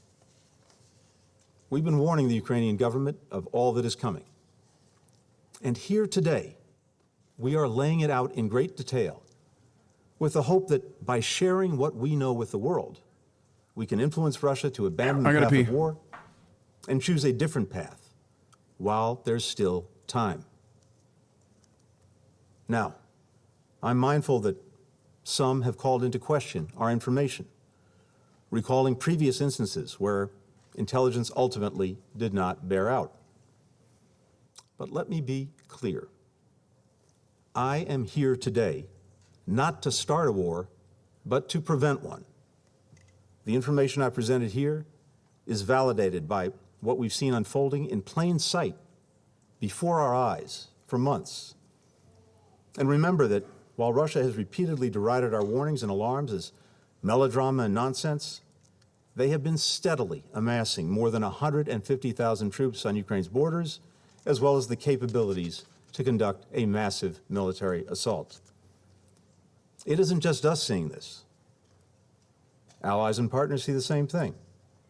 And Russia hasn't only been hearing from us. The international chorus has grown louder and louder. If Russia doesn't invade Ukraine, then we will be relieved that Russia changed course and proved our predictions wrong. That would be a far better outcome than the course we're currently on. And we'll gladly accept any criticism that anyone directs at us. As President Biden said, wait, what? Is validated by what we've seen unfolding in plain sight before our eyes. Dude, us lying and routinely just like our predictions being routinely off. Actually, that was tactical. We were tactically lying. What we are doing, okay, and using the media to do is called tactical lying. You will never be able to lose anything if that's what you're doing, because you're just tactically fucking lying, I guess. It was actually intentional. If your tactical lies worked, okay, and you goaded like Russia into taking action, then you won because they did take action. If your tactical lying doesn't work and Russia doesn't actually take any sort of action, in which case you could just say, we stopped them from taking action by tactically lying. It's fucking crazy. And people hear this. Why don't you stop having these dumb takes about Ukraine and have Adam something on to inform you on this subject? Like, what? Dude, 9 months subscriber, I'm gonna fucking die. We're literally watching. We are watching a fucking, I'm just banning you. We're watching a fucking dude literally on the United Nations Security Council admit that they lied about fucking Russia invading. And they said they were tactically fucking lying. And this dickhead comes in here just to say, dude, have this other YouTube content creator who I agree with because I watched his essay and, you know,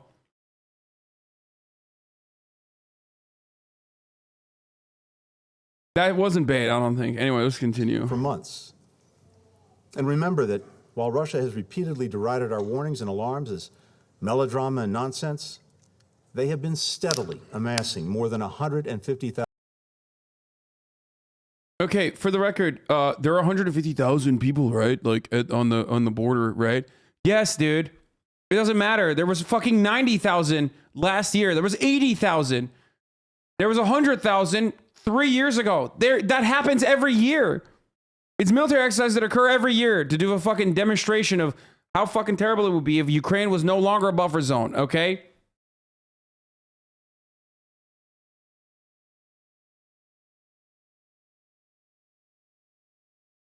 Thousand troops on Ukraine's borders, as well as the capabilities to conduct a massive military assault. It isn't just us seeing this. Allies and partners see the same thing. And Russia hasn't only been hearing from us. The international chorus has grown louder and louder. Please go back and wash your hands. I know. I love you. What? Didn't after you peed?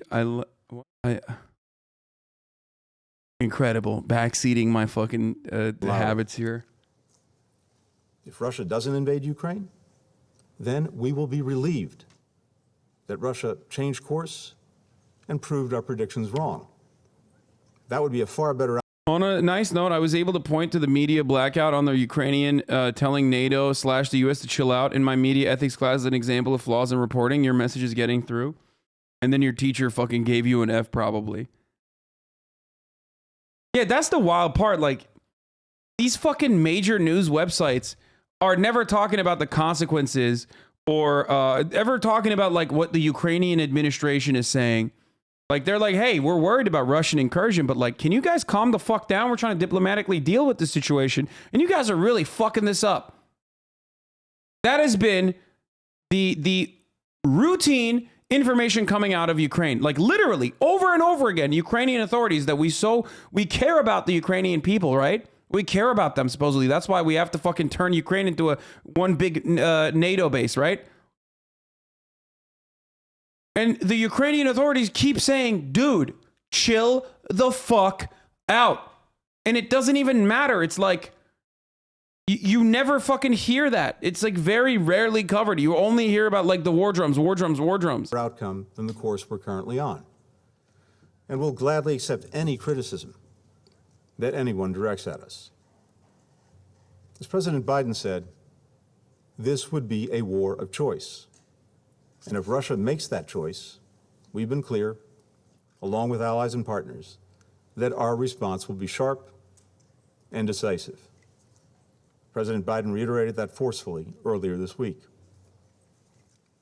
There's another choice Russia can still make if there's any truth to its claim that it's committed to diplomacy. Diplomacy is the only responsible way to resolve this crisis. An essential part of this is through implementation of the Minsk agreements, the subject of our session today. There are a series of commitments that Russia and Ukraine made under Minsk, with the OSCE and the Normandy format partners involved as well. If Russia's prepared to... How are the media brought into the escalate-de-escalate strategy like they are just on the phone with Blinken? That's what I don't get. Dude. Sources, dude. Sources. How do you think journalists cover stories? anonymous sources within the State Department reach out to the journalists and say, hey, this is what's going on. You should write about this. And then those fucking journalists, instead of being like, hey, this anonymous source said this, we should probably try to fact check it or try to figure out where they're getting this information from, literally turn around and go, okay, let's write it up. Without ever considering how many times they have fucked up when they've done this exact same thing. Iraq is the most prescient example. Sit with the Ukrainian government and work through the process of implementing these commitments. Our friends in France and Germany stand ready to convene senior-level discussions in the Normandy format to settle these issues. Ukraine is ready for this, and we stand fully ready to support the parties. Progress toward resolving the Donbass crisis through the Minsk agreements can reinforce the broader discussions on security issues that we're prepared to engage in with Russia, in coordination with our allies and partners. More than 3 weeks ago, we provided Russia with a paper that detailed concrete reciprocal steps that we can take in the near term to address our respective concerns and advance the collective security interests of Russia, the United States, and our European partners and allies. This morning, we received a response, which we're evaluating. Earlier today, I sent a letter to Russia's Foreign Minister Sergei Lavrov, proposing that we meet next week in Europe, following on our talks in recent weeks, to discuss the steps that we can take to resolve this crisis without conflict. We're also proposing meetings of the NATO-Russia Council and the OSCE Permanent Council. These meetings can pave the way for a summit of key leaders in the context of de-escalation to reach understandings on our mutual. Yes, it is access journalism. It's like when the local reporters print what cops want them to, because doing what cops or your State Department contracts want means they'll give you more scoops in the future. It's careerism in an unrewarding profession. But it's how you also, it's also how you elevate. Like, if you routinely fucking shit on your State Department sources and you routinely fucking actually do journalism, like what you're supposed to do, which is, I don't know, come at this with a degree of skepticism, considering what the job of the State Department PR person is, which is lying to the media. That's what PR people do. They lie to the fucking media. Okay? They present information in a way that is incredibly fucking favorable. So when you're in the media, when you're a journalist, what you're supposed to do is recognize that, and instead of fucking writing everything they say without any sort of criticism, without any sort of analysis, without any sort of historical context, you're supposed to do journalism. You're supposed to investigate. But they don't want to do that. They just want to fucking copy paste whatever the fuck they said, because that's good for the headlines. That's good for the ratings. That's good for more circulation. That's good for more ad revenue. It's really fucked up. Because if you were to actually do journalism, next time, they would not give you the scoop. Okay? Next time, they'd be like, well, why would we give you the fucking scoop? American media, for the most part, has turned into just another way to do PR. That's how we arrived at this. That's how we arrive at what this dog shit media is fucking doing.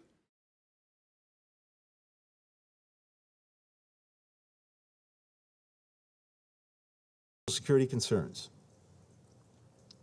As lead diplomats for our nations, we have a responsibility to make every effort for diplomacy to succeed, to leave no diplomatic stone unturned. If Russia is committed to diplomacy, we're presenting every opportunity for it to demonstrate that commitment.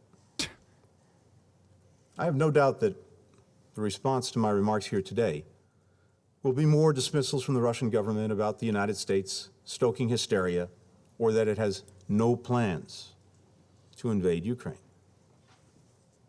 So let me make this simple. The Russian government can announce today, with no qualification, equivocation, or deflection, that Russia will not invade Ukraine. State it clearly, state it plainly to the world, and then demonstrate it by sending your troops your tanks. Dude, that's so funny. Like, Putin has been saying an invasion into Ukraine would be awful, like would be gigantic, just a gigantic catastrophe for everyone involved since day one. Like, he's been saying that since day one. He's like, listen, we're going to do a fucking show of force here. You don't want the smoke, but also at the same time, like, this would be smoke for us too.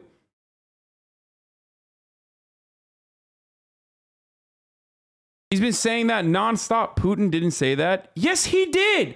You just never fucking heard it because you don't give a shit. And if you actually did hear him say it, you would say, why would you trust Putin? Why would you trust Putin? Why would you trust Putin?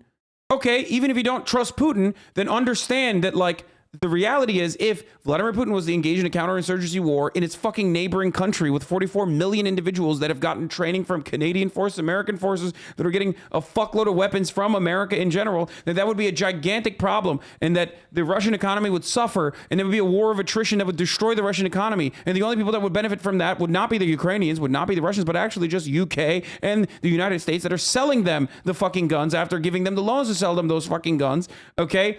And same with Canada as well. And I keep saying that. And then when I repeat that, you then turn around and say, well, you know, have you considered that Putin is a violent, bloodthirsty madman hell-bent on destruction? Maybe he just wants World War III. That's not how you do analysis. I've had this exact same conversation over and over again for the past fucking 2 months now. Shut the fuck up. You do not have clever or brilliant thoughts. You do not even have a unique thought. You are just repeating mindlessly what you saw on YouTube from another content creator, okay? You are a drone. You are a fucking NPC. You haven't brought any new, insightful analysis to this story, okay?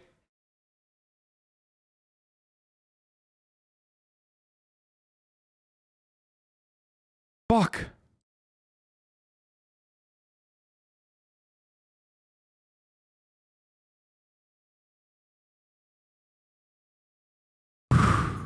Anyway. Your planes back to their barracks and hangars, and sending your diplomats to the negotiating table. In the coming days, the world will remember that commitment, or the refusal to make it.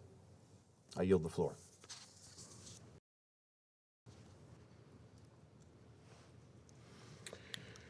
Я благодарю его превосходительство.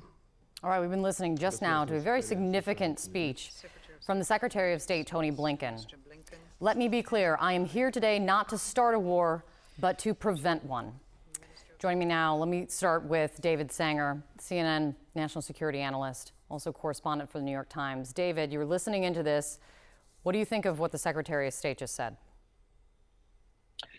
Well, first, Kate, I'd say this was probably... I go to school for international relations. Most people in my class sound like dipshit chat makes me sad.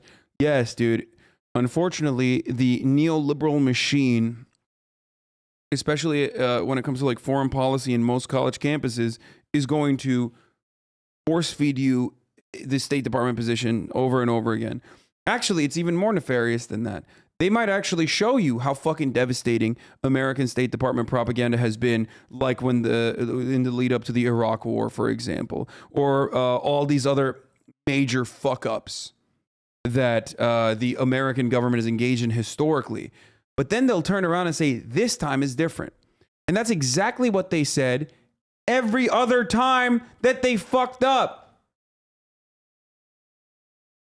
They always say this time is different. And you eat that shit up. You go, num, num, num, num, num. Please, please feed me this fucking same tired bullshit over and over again. But they say, now we're progressive and on the right side of history. Yeah, I mean, that's what they said for Iraq too.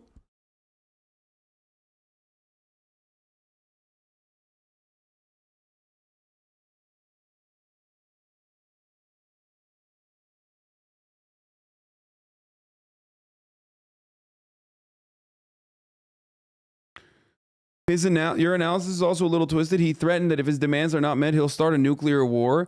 No, dog. He said if Ukraine becomes a part of NATO and threatens the sovereignty of Russia, which is true, real and true, that's the whole point of fucking NATO, okay, then he will be goaded into having to take action against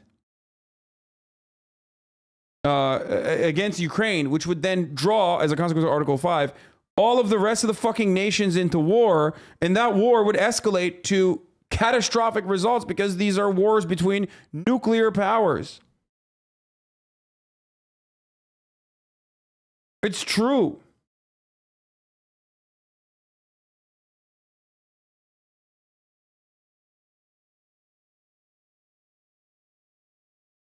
The most important diplomatic moment that Secretary of State Blinken has had, certainly in his time as secretary and perhaps in his long career working for Joe Biden. He recognized right away and acknowledged indirectly. Yeah, I know. I listened to the Daily this morning. Barbaro literally said Afghanistan was a clear-cut justified invasion, which is, of course, that's why the NATO countries, got on board. And Iraq was a misunderstanding. Yeah. Oh, old GWB, baby. He just misunderstood the assignment. He did not understand the assignment, sis. That's what happened.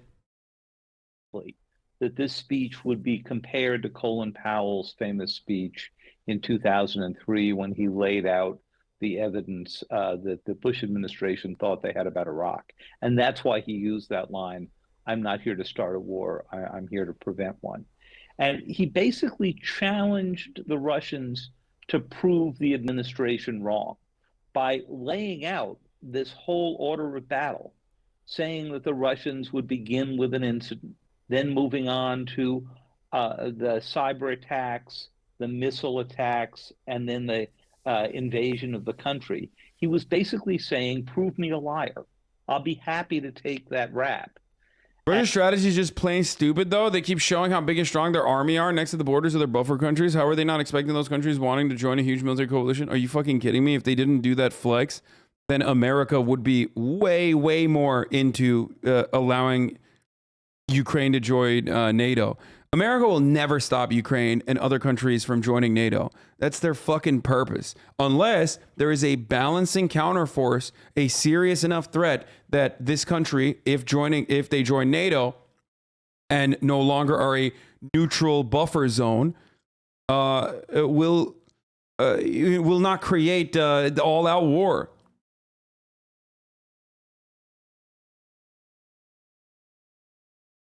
And then made this offer to meet with Lavrov, the Russian foreign minister. And I think he did that in this part of this effort to just keep the Russians talking. Inside the administration, Kate, they regard this as like a hostage negotiation in which Ukraine is the hostage. And they're just trying to keep the NATO membership needs unanimous approval. Yeah, why do you think fucking NATO countries do not want Ukraine to be a part of NATO? Do you think it's because they don't meet the metrics? Do you think it's because they don't have enough democracy? Is that what it is? Is that because that's bullshit? Okay. Oh, they don't meet the fucking standard that Poland is meeting. Oh, there's too much corruption. That's why, right? No, motherfucker. It's because it's a buffer zone. It's supposed to be neutral. That's why. That's why it's not gonna happen. Just keep giving them guns and shit like they are a NATO country. And ultimately, it doesn't even fucking matter. It doesn't even, like Turkey. Poland and Turkey are blossoming Western liberal democracies, but Ukraine isn't. You know what I mean?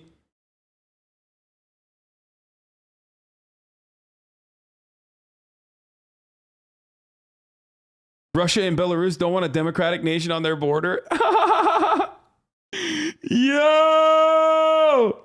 Yo, that's my favorite take. That's my favorite State Department take, is that they're afraid of Jeffersonian democracy, baby. That's right. They fear democracy.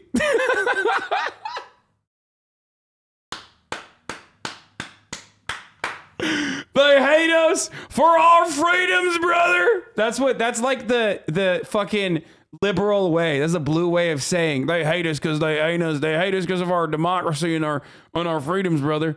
That's just you. You're just as hog-like as, you know, the fucking piece of shit psychotic reactionary living in one of these red states that you despise. You are the same person when it comes to American foreign policy. You just have like a, you know, more civilized way of approaching the subject matter.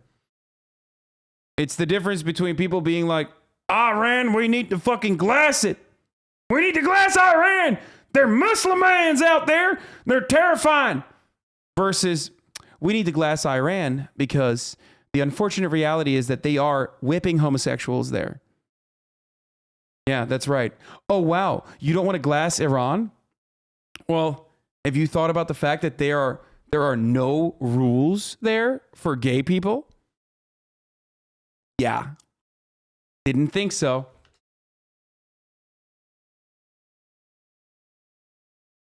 Where did Finland go? They're hiding in the trees, brother.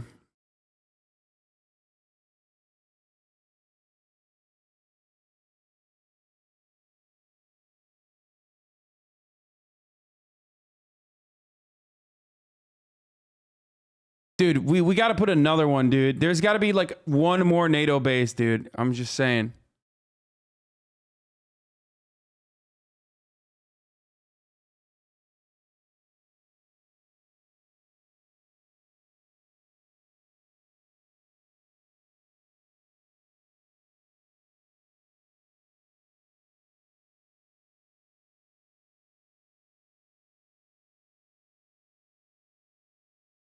For later, good thing you didn't order your Porsche. Wait, what?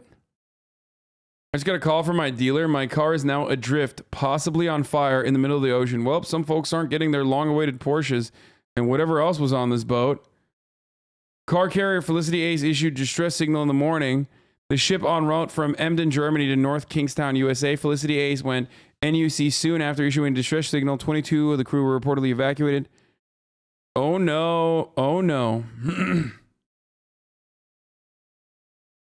Oh, good thing I fucking got one already. The ship also contains every physical copy of Elden Ring. Dude, who the fuck's buying physical copies, dude?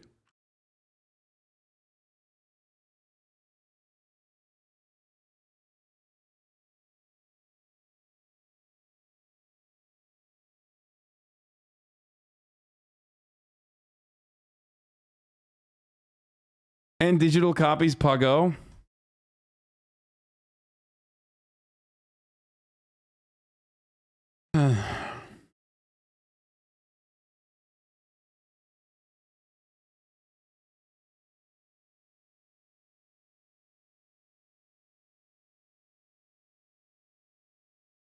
Okay, dude. Oh, the ship also contains every server. You know what the ship actually contains? The top of the hour ad break. Okay? And the opportunity to avoid them. Top of the hour ad breaks, baby. The opportunity to avoid them top of the hour ad breaks by subscribing for $5 or for free, motherfucker. Yeah. Not 15 minutes. It's 13 minutes into the top of the hour. Look, it's been 2 hours and 13 minutes. And if you no longer want to see them, ads, all you need to do is subscribe. You can do that for $5. You can do that for free. Okay. With a Twitch Prime. You can do that by getting gifted a sub. There's a woman ad break now. Kids are not all right. What is this?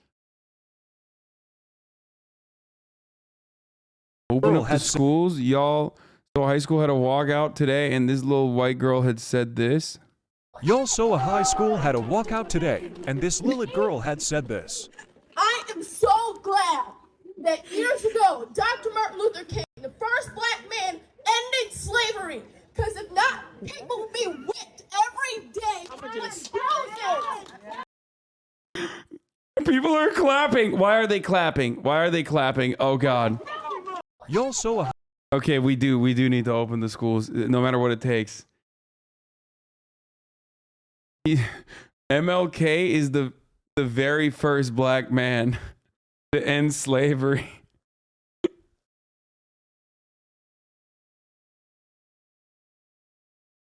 Thank you, MLK.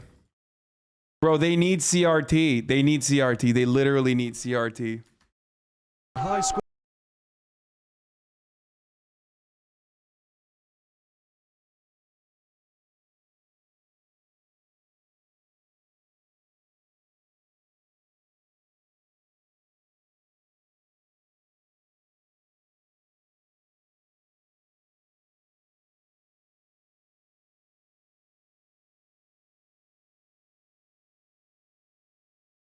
Crazy, man.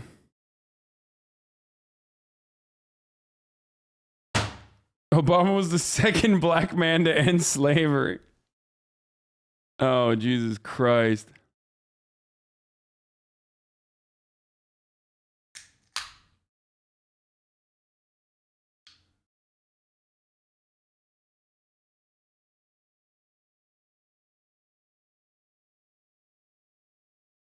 I am on Austin's show soon, but before I go, yeah, we'd be whipping everyone's ass. Yeah, she literally that's aggressive. Before I do that, this is what Elon Musk fucking tweeted. Elon Musk thinks Hitler was a better leader than Trudeau. Elon Musk is a Nazi.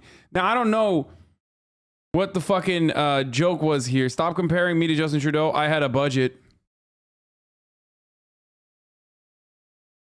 What was the joke here?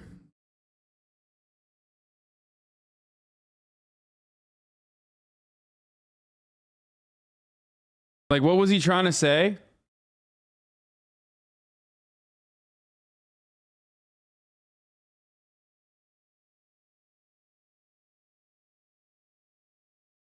I guess he's doing the Trudeau is a Nazi, but like also worse than Hitler or something. Is that what he's saying? So you can be the richest man in history to be a fucking idiot, boring meme lord. You know what's really interesting about this though is like one thing that has changed in the public understanding is that you can't make like there's an old tradition of like saying Bush was a Nazi, right? And I think that's a valid criticism to George W. Bush for sure.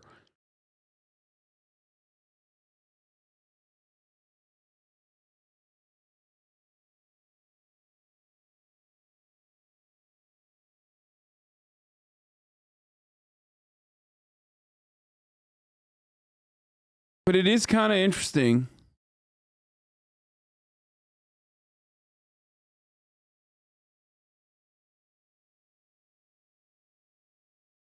that sorry, I was just looking at something. Oh dude. I'm trying to figure out what the fuck's going on with the show. Sorry, I'm about to go on the show. Canadian authorities have ordered financial institutions not to interact with 34 different crypto addresses tied to the country's ongoing protests. Okay. People used to say Bush is a Nazi all the time. These like comparisons used to happen all the time, and I feel like now it's like completely unacceptable. It is interesting. Obviously, these are like totally not valid criticisms regardless. When is this?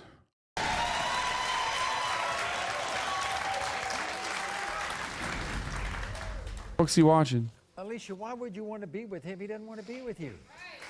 Because I love him, because we got 2 kids together. She's and so we've been big. married for 5 years. Oh my That's God. something. 5 years of my life wasted. Oh my God. You don't love me or nothing? Okay. Here we go. Okay. In the case of... I don't get it. Are you in the studio? No, I'm not. I'm just, no, I'm not. Canadians get so annoying when you talk about their leaf state as an American, just letting you know. What? No, Canadians actually have been like 100% on board with shit that I've been... Motherfucker, I have a lot of Canadians in this chat. I make fun of them all the time, but the trucker protests I've been talking about adequately and accurately.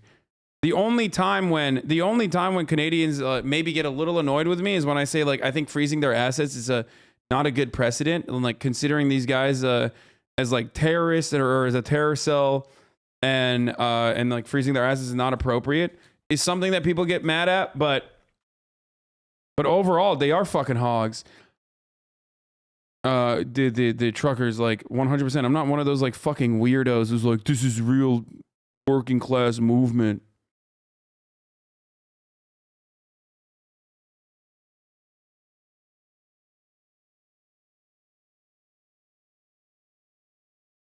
And we get mad when you do a fake Canadian accent? That's not true. You love it when I do that.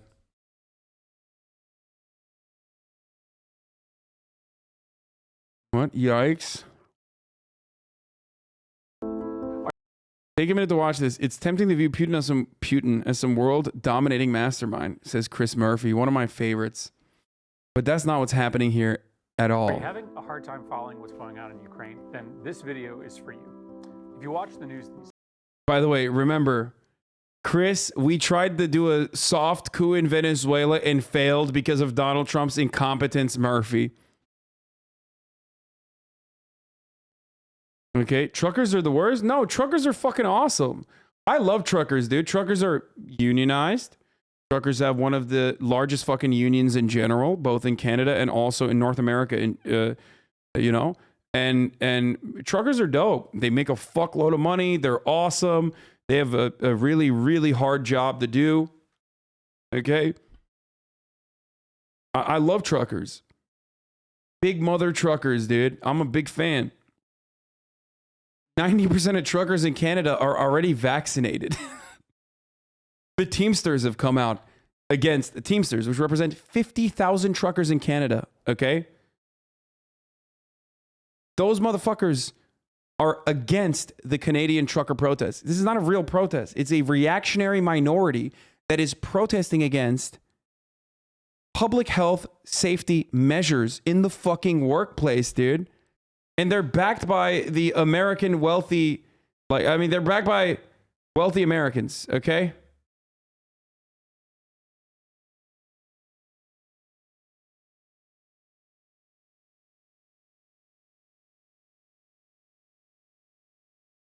%. Of course, Elon loves them. days, it can feel like Vladimir Putin is holding all the cards, holding Ukraine and the West hostage. But that couldn't be further from the truth. Putin is actually operating from a position of severe weakness, with a potentially disastrous invasion as his last resort. Let me tell you why. First, let's do some quick background. Ukraine used to be a Soviet republic, and for most of its post-Soviet independence, its leaders operated in close association with Russia. But then in 2013, something happened. The Ukrainian people realized that a political and economic dependence on Russia was a road to nowhere. So they rose up and they Yeah, totally. That's why this happened. demanded closer ties with the European Union.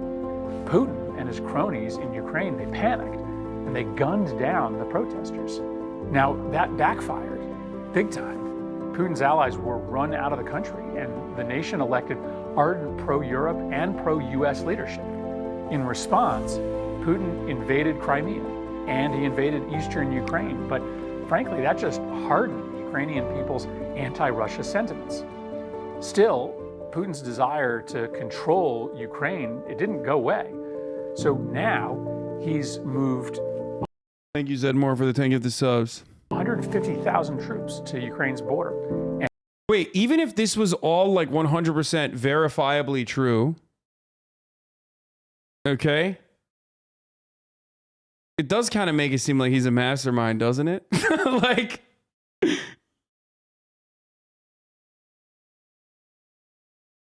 well, he's like, Putin's not a mastermind, but he did all this.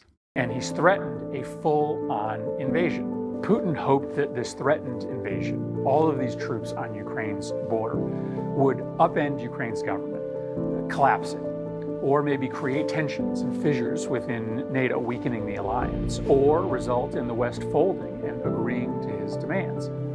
But none of that happened. In fact, the opposite happened. The Zelensky government didn't fall. The United States and the West rallied to support Ukraine's government.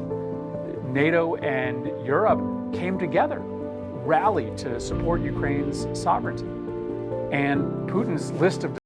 Dude, you gotta find yourself a little conflicted when you literally are just like repeating what Chris, we should have done a Venezuelan coup, but we failed because of Donald Trump's incompetence, Murphy.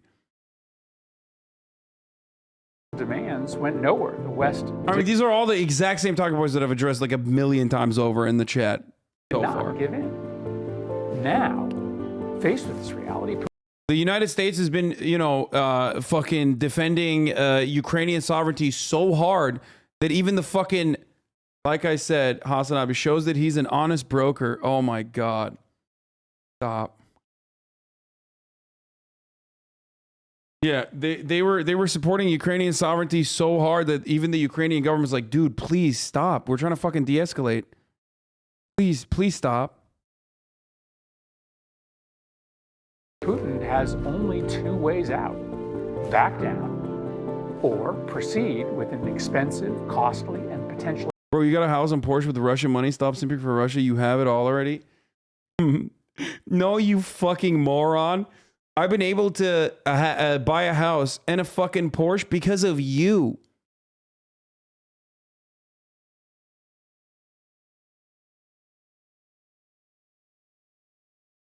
You've been subscribed to me for 28 months, dude. Who do you think is the fucking backbone of this community? It's you.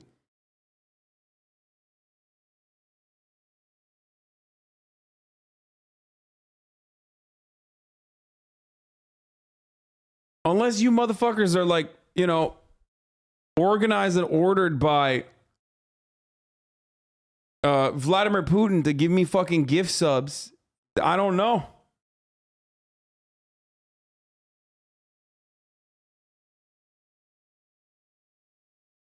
Offliners of the backbone feels weird, man. Yeah, exactly.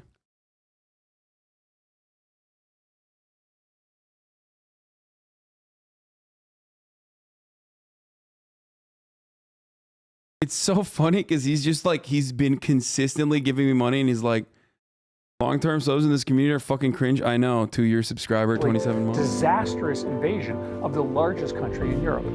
It's hard to fathom what the biggest land war in Europe since 1945 will look like, but it will likely be long and deadly. The Ukrainian people are not going to submit. They are going to fight back. And the sanctions from the United States and the rest of the world, they're going to be devastating. Nothing like the relatively mild sanctions. Oh, that Moldova guy is not a baiter. That guy is literally fucking deranged. That's not even a bait. Russia has endured so far. The combination of the cost of the war and the cost of the sanctions, they're going to threaten Putin's hold on power. And all for what? I mean, yeah, he's right. That's literally why he's not going to do it. Please tell me this video doesn't end with like, all for what? Because he's a madman. Like, the entire video is a build-up to like the actual reality that like, here's why Putin will not invade Ukraine. Russia's orbit against Ukraine's wishes, a nation that used to rely on Russia willingly. All of this just to achieve pre-2013 status quo, but with thousands dead and a Russian economy in ruins. When you think of it that way, how is Putin holding all the cards?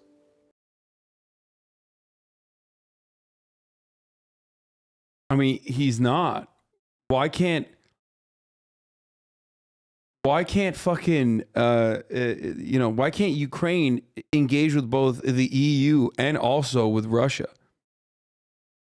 Oh my God, that's the Gadsden flag. Dude, these protests are so funny. Oh my God, dude. I'm sorry, bro. I'm sorry. The moment I see like Ameribrain flags like this, like they had the Confederate flags and shit, like flying in Hong Kong. It's like, what are you doing? What are you doing? You guys are so stupid. You're so stupid.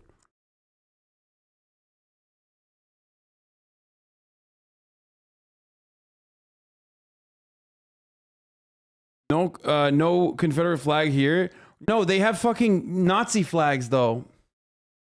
Gives me the SOS Cuba vibes. Yeah, remember, dude, they totally don't get amplified like that. Those are all real people saying hashtag SOS Cuba, Cuba Libre. Remember, that's just totally what's going on. Anyway, I gotta go because I have to go on the Austin show's broadcast. So I'm gonna raid into it when they're ready. Okay, I don't know if they are or not. It doesn't seem like they are. Oh, they might be. Okay, Name Your Price featuring XQC, Hassan, and Seer. I'm gonna be on a Name Your Price show.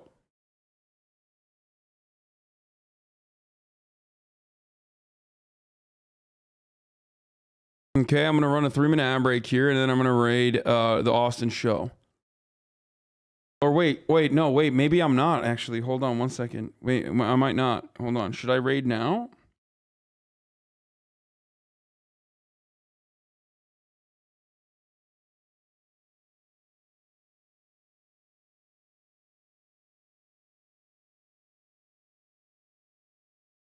What? 1 sec? Wait, what does that mean? I just texted you. Do you not want me to fucking raid or not?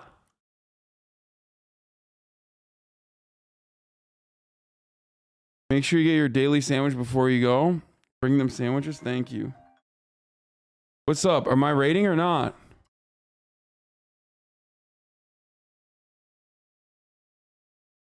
Oh, okay. I'm going to raid you then. All right. I'm raiding you.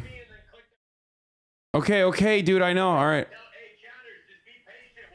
In a few minutes. Okay, they're going to be starting in a few minutes. Chatters, be patient. Is that what? That's what Austin said. Okay, I'm raiding you now. All right, folks. I'm going to be on the Austin show, and I am going to be duking it out in a Name Your Price style challenge against XQC and Seer. Okay? And that's it. There's a starting soon screen there, but I love you all, and I will see you on the other side, okay? This is a fucking, not a half day, but a day where I'm like, you know, we prevented the war one more day, folks. We prevented it one more day. God damn it. It was about to happen and we fucking prevented it, dude. Better not come out as out of touch. Oh, I probably will be. Anyway, let's go. Let's get it. See you on the other side, boys.